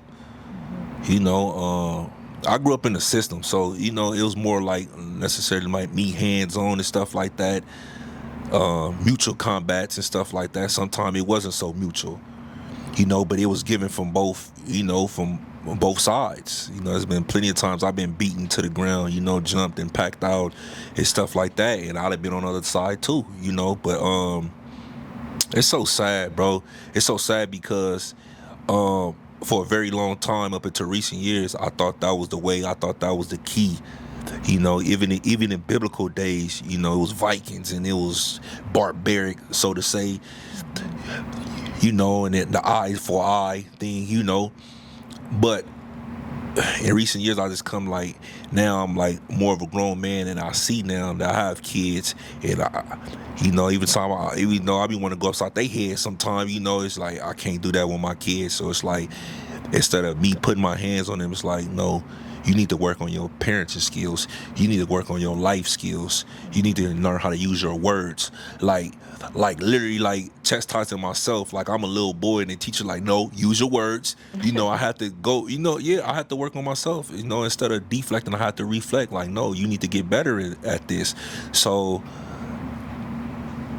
I see what words and I see what violence can lead to. And that's why I appreciate and I respect so many dudes in the joint, because they learn to use their words, because they know at the snap of the finger, this can go bad always. People are going to lose their lives. Mm-hmm. People are going to lose. If you don't communicate this right, if you don't have enough people skills, or you hot-headed or have a temper, people are going to lose their life or they'll get hurt. These people, you know what I'm saying? So I respect them, and that's why I feel like I began to work on my communication while I was in prison. But now that I'm out, I see it's more prominent now that you could just have a disagreement with somebody, they'll just pull a gun and try to just unalive you. So it's like, dang, even if it's not even gang, it has anything to do with gang, it's like, so we having a community. There's never should be an instant. And that's why I don't like violence like that, because now it's like sometimes it's necessary, but legally necessary. But when a conversation turns fatal, it turns fatal, to me, there's no reason why a conversation, two men or two young ladies or a man and a woman can't have a conversation without turning deadly. To me, that's so crazy now that I think about it. Hey, but you see it all the time, and a lot of time it has nothing to do with gangs. Mm-hmm. They killing each other with gas pumps. Yeah. Who cut people? You cut me off in the road and things like that. They just having a bad day. You don't know what type of day I'm having, and that's what I had to learn when I got out here in real society. All that you think you've been a bully and you're from this and you have all these tattoos, it'd be the smallest person that shoot you dead right there. So I try to implement that in my day. You don't know what the next person going through. You don't know what type of day they're having. So try to use your words, and before it get there, try to communication. That's why I feel like violence definitely impacted me growing up, but now I'm trying to use that for a more positive way. I'm trying to use my words and try to work on my communication skills, because as we all seen, man, the wrong communication it can be lethal. It's just the tongue. You don't have to communicate. You can say just to say the wrong thing. So I definitely think violence is necessary legally sometimes, but for the most part, yeah, like bro say, I'm just on defense now. You know, I'm just like whatever. I don't even care what people think. If you're not putting your hands on me or anything like that, if I don't feel my life into, I don't even really care no more. But yeah, I definitely think we need to get out of that. You know, thinking violence is the key and the only way is violence. Because half of the time, if you guys just communicate, you be like, oh, you know what, I was wrong, or man, you know what, you was right. I didn't even know that. I thought you said this. Half the time, it be misunderstandings. It be misunderstandings. Like, oh, I thought you said this, or somebody told me you said that. How many times we hear that? You're like, bro, I never said that, or I never even. Oh, well, somebody told. Like, why you just, you know? So I think that stop a lot of the violence too. Just communicating and working on our communication skills. Definitely.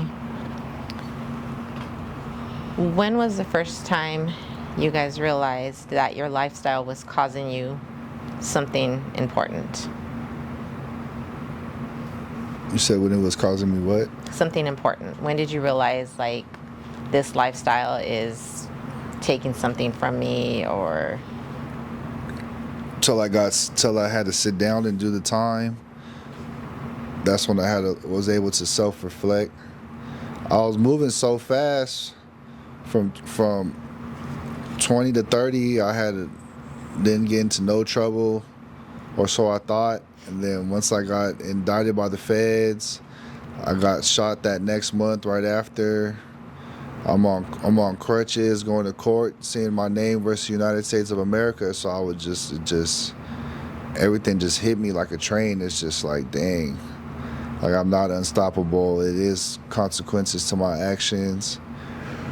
And just when I went to the feds, that's just, you have nothing but time to think. And working out, walking the track, listening to music, all you do is just think. And that's when I just self-evaluated, and I just realized that I have to just do it right. And when I get out, I can't go back to the same stuff that I was doing, because it's just going to give me the same results. And I tell everybody the definition of insanity is doing the same thing, expecting different results. So it's like, if I go out, go see my plug, get some pounds, or go tap in with my scammer homies to see what the new plays are, it's like, yeah, momentarily I might get back up, but it's just like, how do I know I'm gonna get away with it this time? So I'm just like, I gotta just switch everything up. I gotta come at it with a new approach. I gotta do everything legit, and I gotta use my brain for good this time. And I know if I come up with a master plan and do everything legit, that I could get, if not the same amount, I could get more than what I was making doing it illegally. And I just want to be, it goes back to the same thing. I want to just be there for my kids. I don't want to go back and sit down and just waste my life and not amount to nothing. I want to be able to have my kids say they're proud of me, and I want to be able to give them a better chance to make something out themselves, and give them the best opportunity to have a good life while I'm here. I would say the first time I realized my lifestyle was making me lose things, and I believe, like, I missed the birth of my first child, my daughter.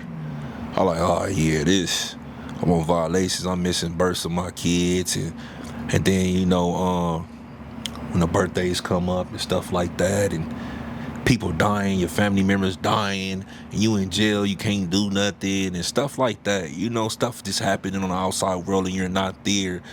I feel like that's the time, like, oh yeah, this, you know, this lifestyle definitely not for the weak.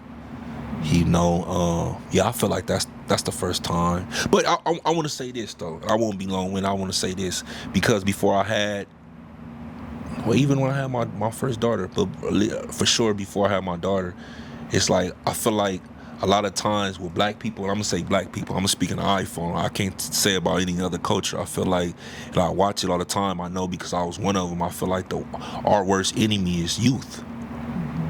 I promise you, I see it all the time. Like I did time my whole life. I feel like a lot of the time our worst enemy is youth. And when I say that, is because the mentality that we have is like, oh, I'm 18. I'm a fresh 18. I just took 2 years. I'll be out when I'm 20. That's how we think it. I know, because I used to think like that. I'm 21. So I take the little 3. I'll be back when I'm 20. I'm still in my... You know what I'm saying? And we keep doing this like I'm young. I'll get back. Let me take this 10. I'll be back. You know what I'm saying? When I'm 25 or I'm 20, whatever the case is. Like, or I'm going up there with 85%. You know what I'm saying? They're going to knock it down to 65. How many times you done heard that? Oh, I'm going to go to fire camp. They're going to get 50 and then they're going to give me 35. They're going to do this. It's the youth. Instead of using it to our advantage, like, man, like I got a whole lot of, if I'm still young, that mean I got a whole lot of living to do. And still, we judging our shortcomings and our mistakes off our youth. Like, man, we waving it off. Like, and then you wake up, like, well, where the fuck it went?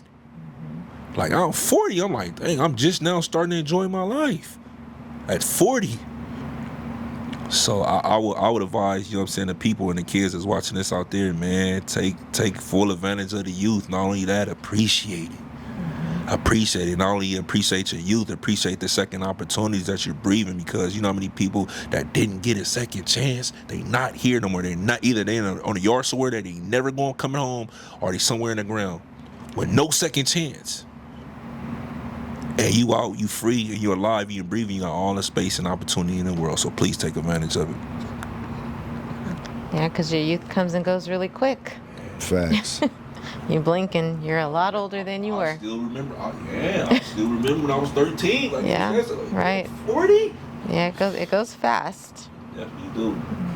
Okay. So what pain were people not seeing in you guys when you were out in the streets and portraying this image? Today or younger?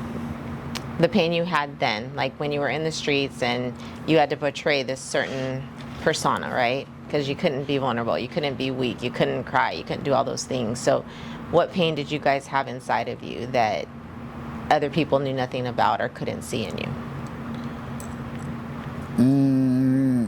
I don't think I really think, looking back at it, I don't think I didn't have no pain that I could see during that time, because you're not thinking about the next day or that. You're just thinking about today, surviving today. So it's just that I think I was just so just, what is the word? Just so busy and just jammed up thinking about all the stuff I need to do. I never really thought about what I was going through. One time I really broke down is when one of my childhood friends, Dowie, died. That's when I think that was like the only time I really cried and really broke down. But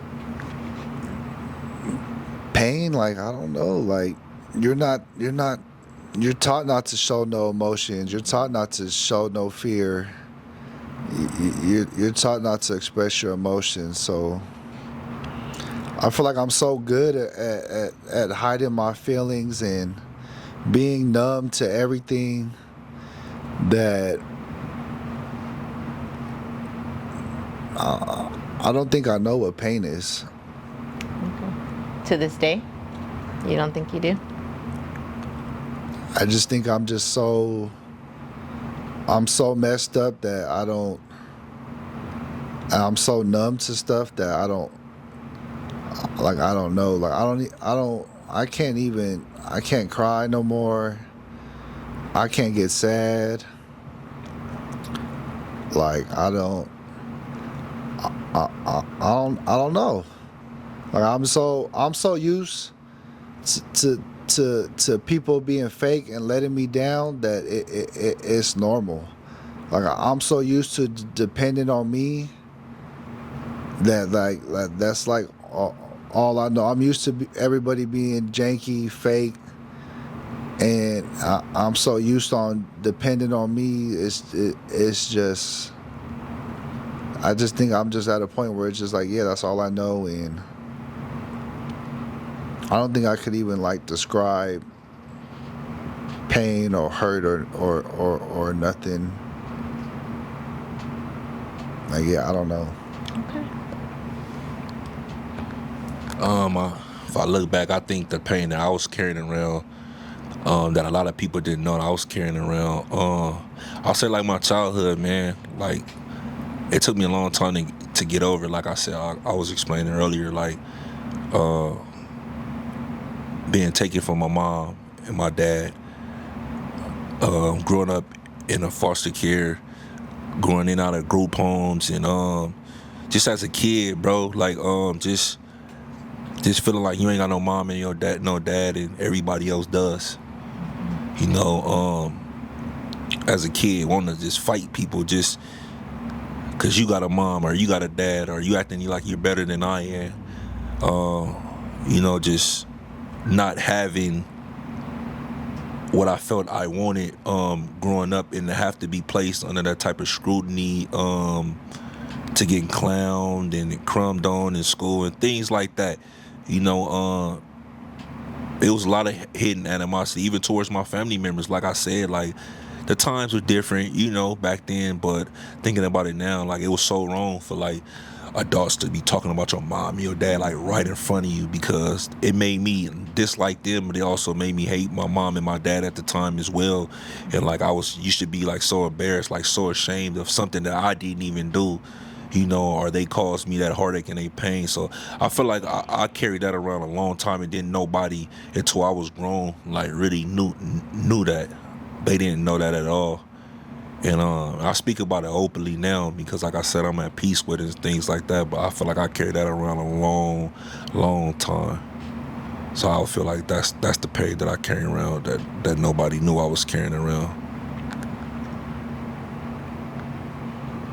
Is your answer still the same? You don't know?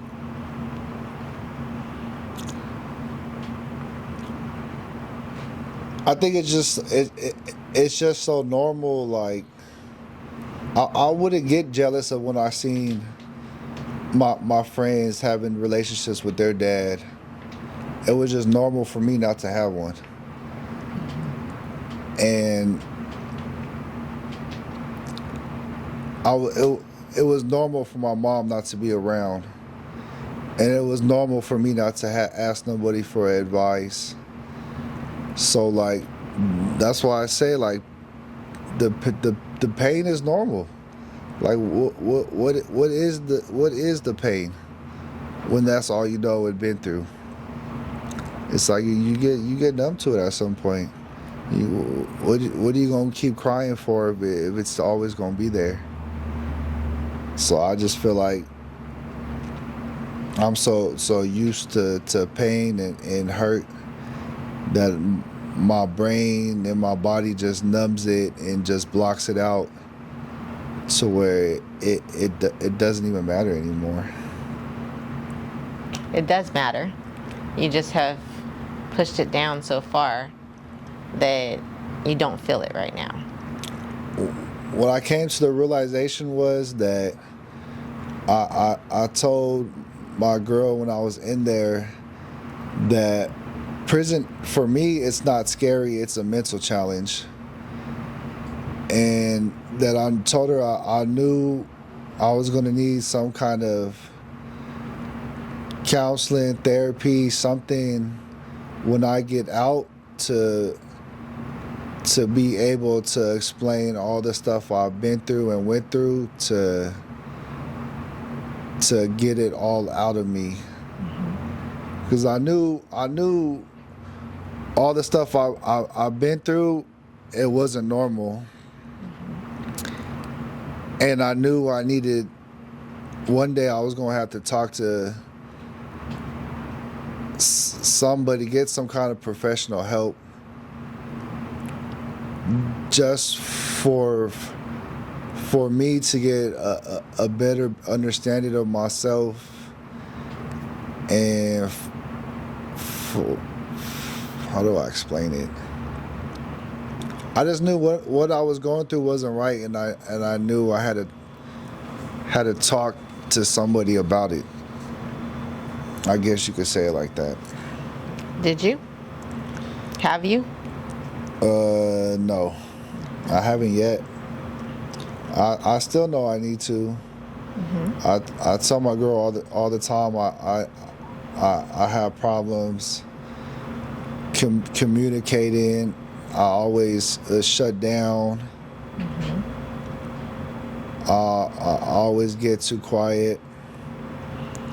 We've been going through marriage counseling because I know we needed something, even though we don't really like fight or nothing like that. But I just knew like it would be better for both of us to do that, so I can be better learning to be more open with her and more explain better and just having better communication with her, since I'm so used to being closed off and so used to just shutting people out of my life, and if it doesn't work, then that's what it is, just me not caring and just moving on. Yeah, just trying to just being a better person in general. Okay.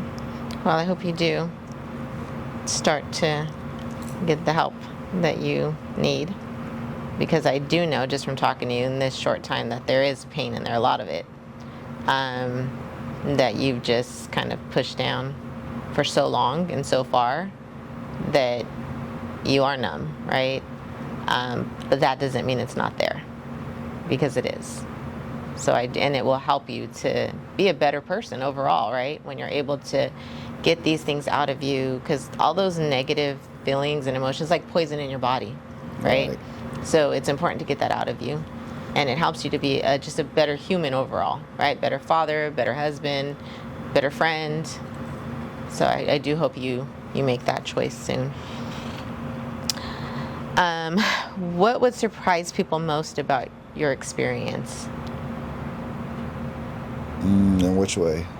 Anyway, when they talk to you, when they meet you, what do you think would be like the most surprising thing that about your life experience from when you guys, your childhood all the way to now? Like, what would be the most like, wow, I didn't know that. That's interesting. Or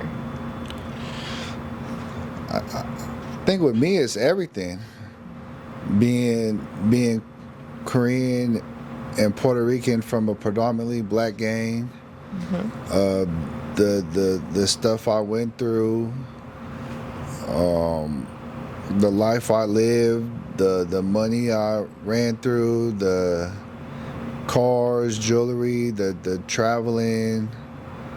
I feel like shit. Everything is. Any and everything I did would amaze somebody and be like out of the normal, in my opinion. Something someone would surprise me,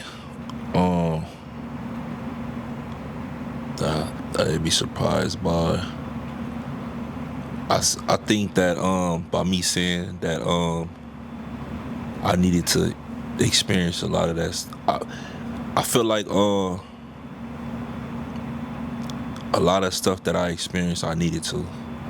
So I say this: even though the 8 years is what was also ultimately the cause that I didn't see, the extra 8 years that ultimately the cause that I didn't see my mom again on the outside,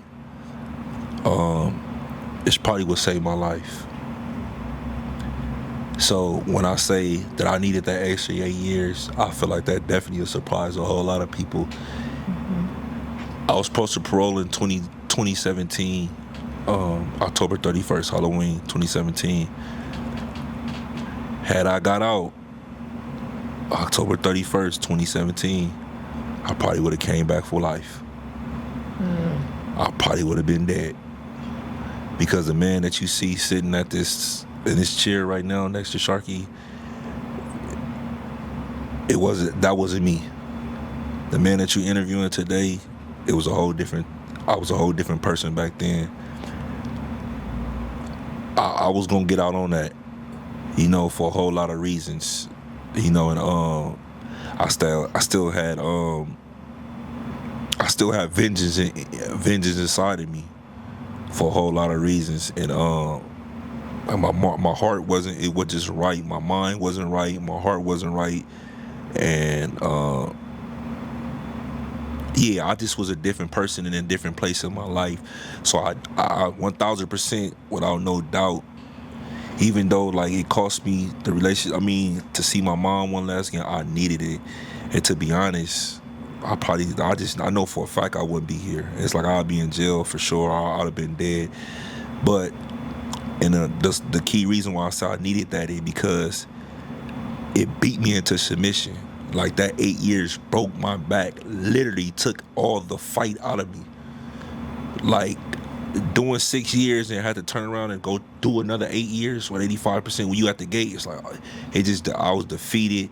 Like I said, they beat all the vengeance out of me, you know what I'm saying? Like the retaliation plots and all this, it just beat me into submission, and again, like I'm grateful because now I look at life in a different angle. It's like I wouldn't trade my freedom from anything in the world if given a choice. I wouldn't trade my life for anything in the world given a choice. So that's what I think will be more surprising. It's like, man, I needed that extra 8 years because it did me good. It turned me into the man I am today right now. What was the biggest challenge of being incarcerated? I'll tell everybody, it's a mental struggle. Getting a routine, staying occupied. Boredom is what's going to consume you and dwell you in negativity and depression.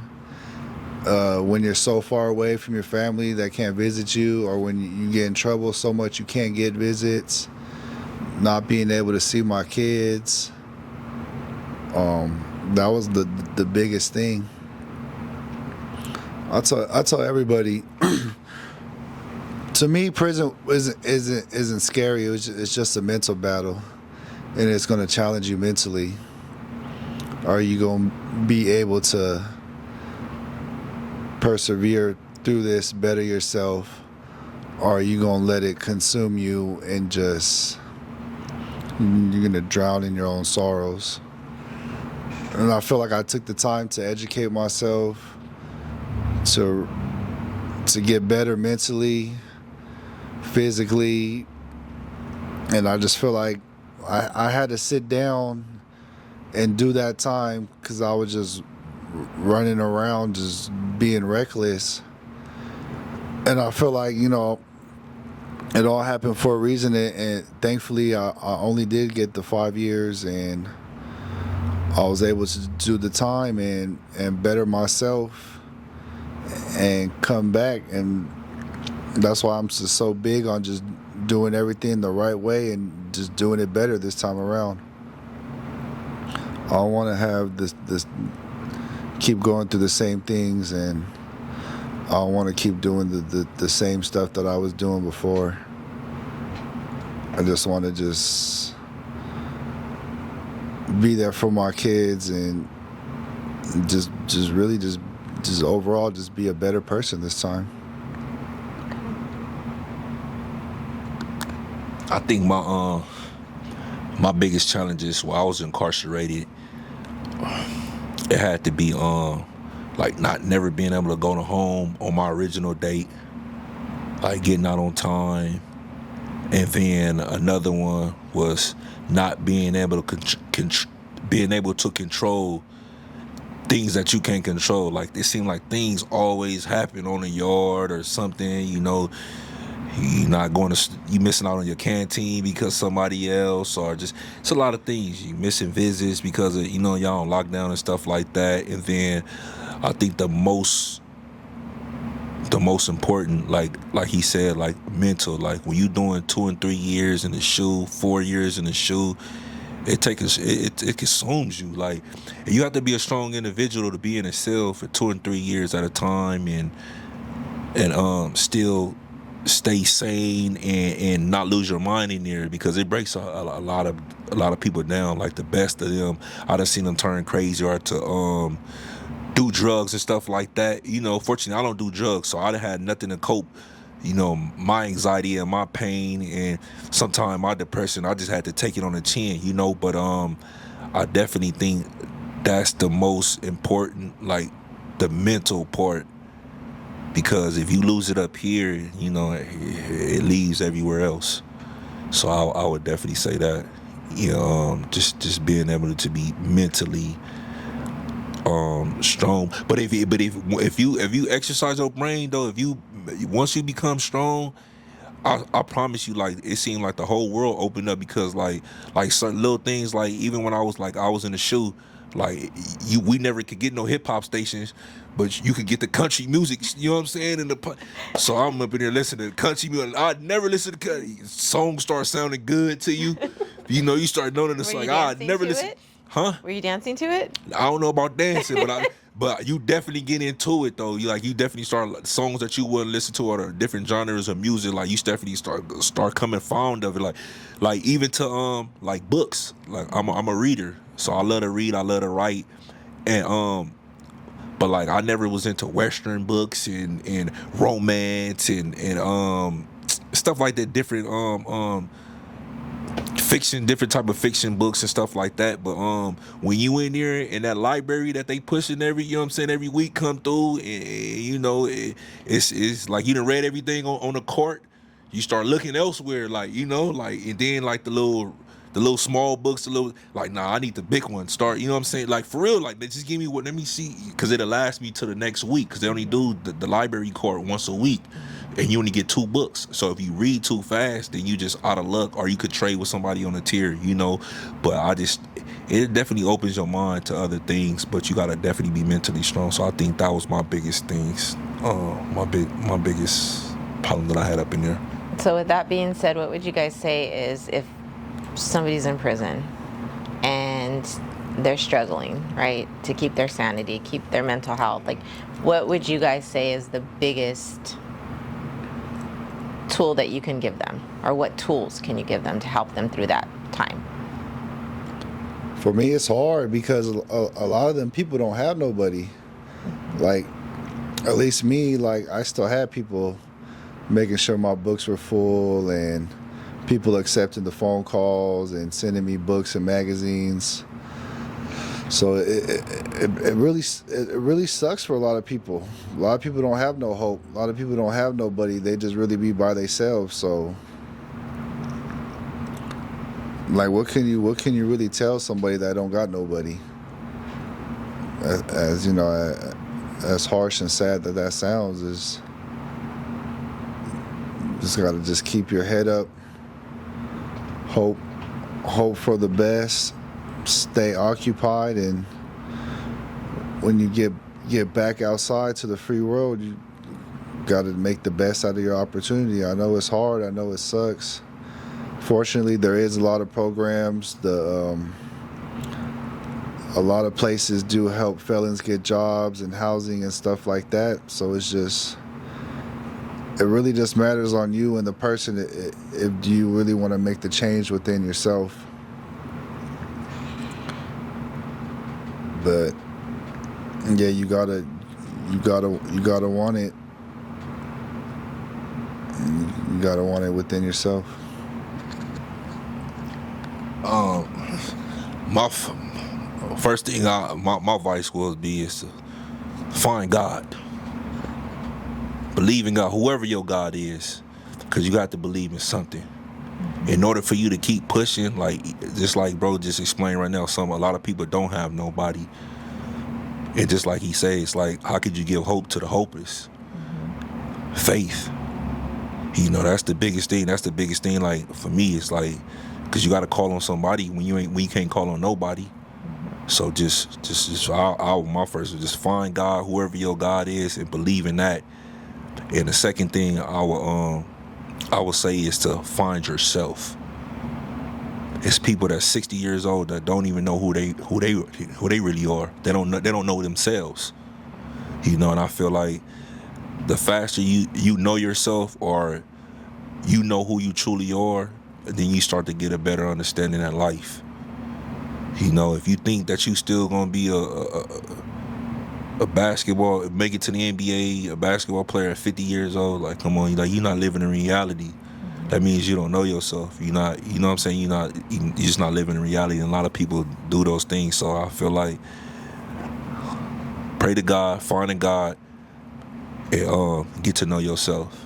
Because once you get to know yourself, like, I feel like the sky's the limit. Can't nobody else tell you nothing about yourself. They can't prey on your intelligence. They can't prey on your downfalls. They can't prey on your shortcomings.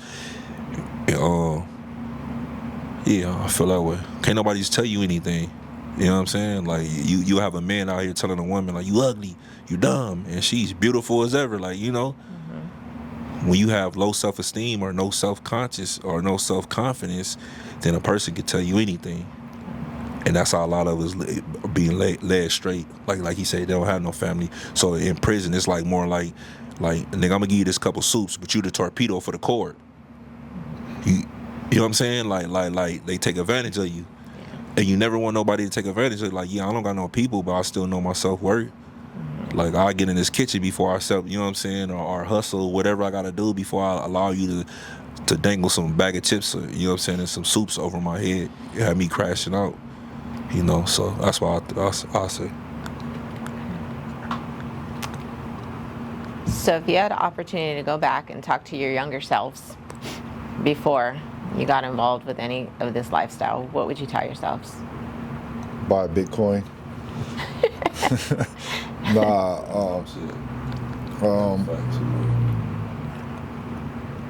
I don't know, because I wouldn't know what. I don't think I would know what else to do, or how to do it different, or want to do it different. I feel like my path was already chosen for me, and everything was supposed to happen how it happened. Of course, everybody wants to fix little minor things or decisions they made, but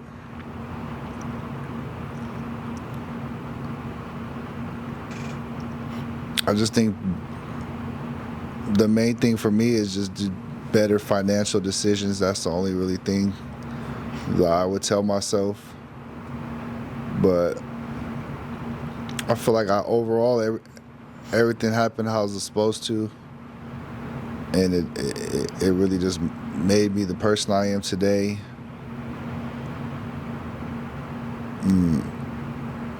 I really don't have.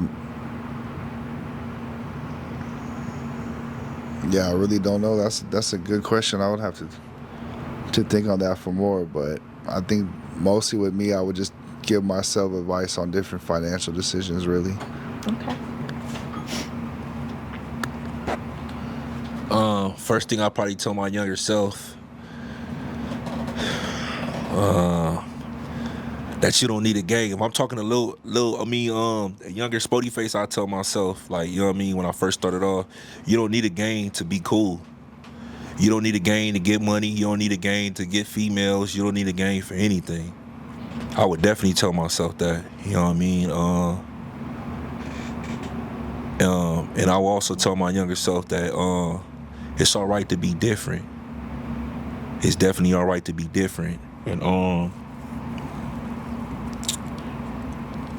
what else would I tell my younger self? To get money and live life, bro. Enjoy it while it's here. Just get money. That's what it's about. Don't worry about nothing else. Just get money, you know what I'm saying, and enjoy the life that you live. Because there's a lot of people that's alive and they breathing and they miserable. Mm-hmm. I see it every day. Just because they're alive and they free, they miserable. They hate their life. That's why the suicide rate is up so high. You know, you have people with all the money in the world that still, you know, do drugs or cut their wrists or, you know, try to unalive themselves because they're not happy within. So I would definitely tell my younger self that live life, get money, and yeah, it's all right to be different, bro. You know. And what are you most proud of yourself, about yourself? My kids, the experiences I had, the memories. when I used to be on the yard and I used to talk to people, older homies and people that been down 10, 20 years, I used to feel bad. Like, they got no kids, they never been nowhere, they don't have no experiences, no memories. So those kind of conversations is what made me feel grateful and appreciative of what I have and all the stuff that I was able to do while I did it. But mainly, yeah, just my kids. My kids is what keep me motivated and make me proud.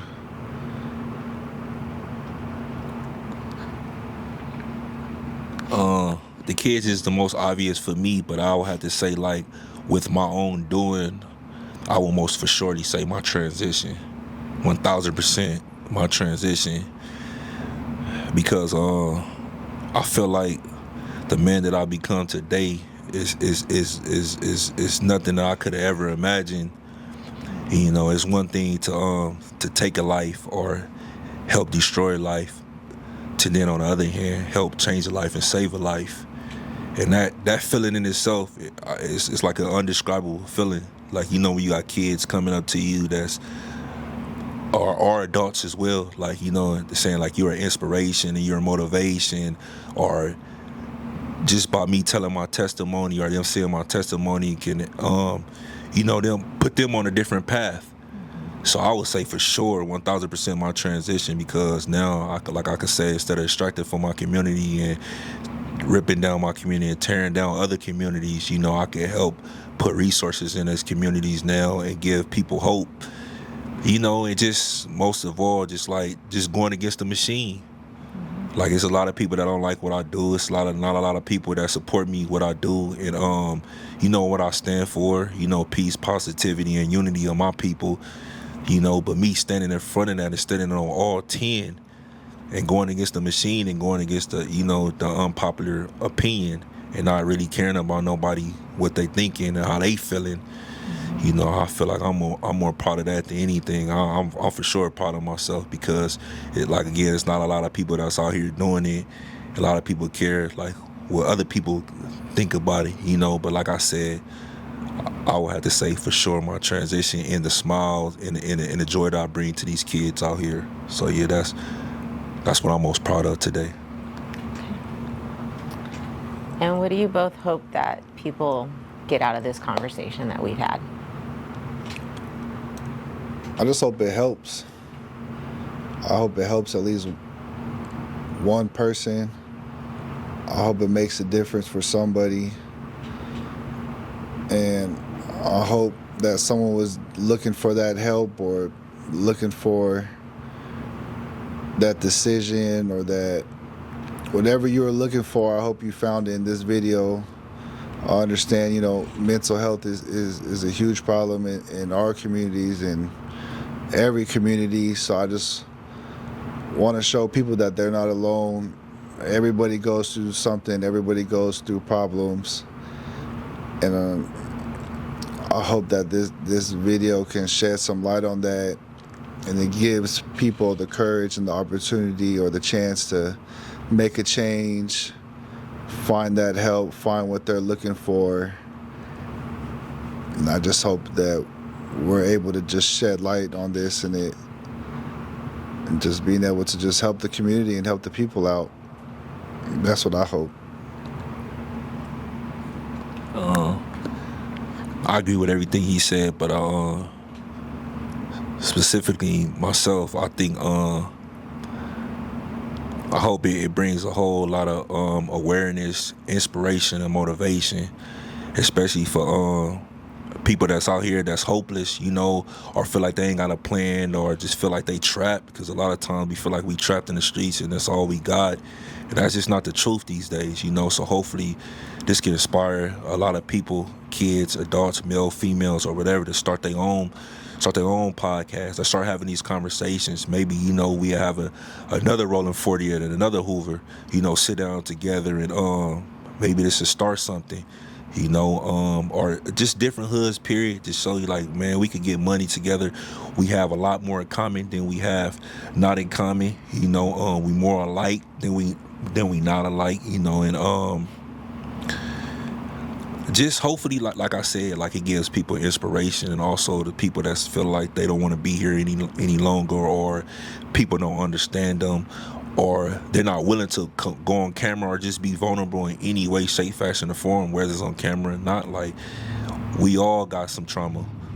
We all have tragedies that happen to us, you know, and you ain't always got to be hard, bro. It's all right to talk about it. It's all right to let it out, you know, and I dare everybody to be different.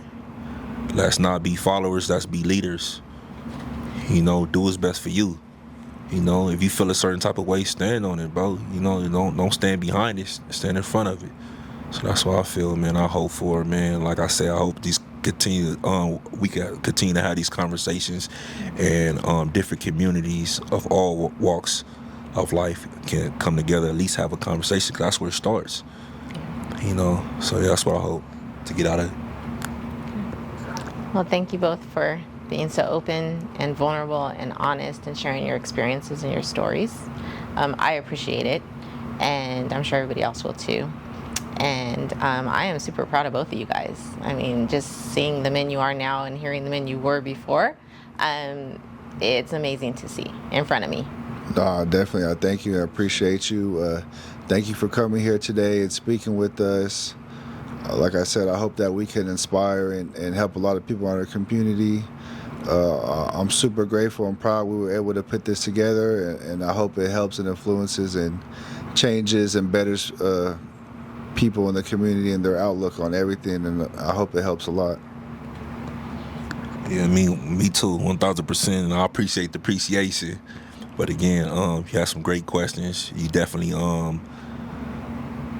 got me to touch on some subjects and some topics that I normally wouldn't, or hit me with some questions that I don't feel like nobody asked me. So you definitely got the raw and the cut SpoetyFace, and yeah, you could tell you're a professional at what you do, because I open up a whole lot. So that was a different experience for me, and I'm definitely open up a lot more. You know, you had me comfortable, feeling comfortable. So I appreciate the conversation. Hopefully my story, his story, and our testimony in general, you know, helps a lot of people get through what they going through, or inspire them to, you know, to tell their story, because everybody have a testimony. So thank you, and I appreciate you as well.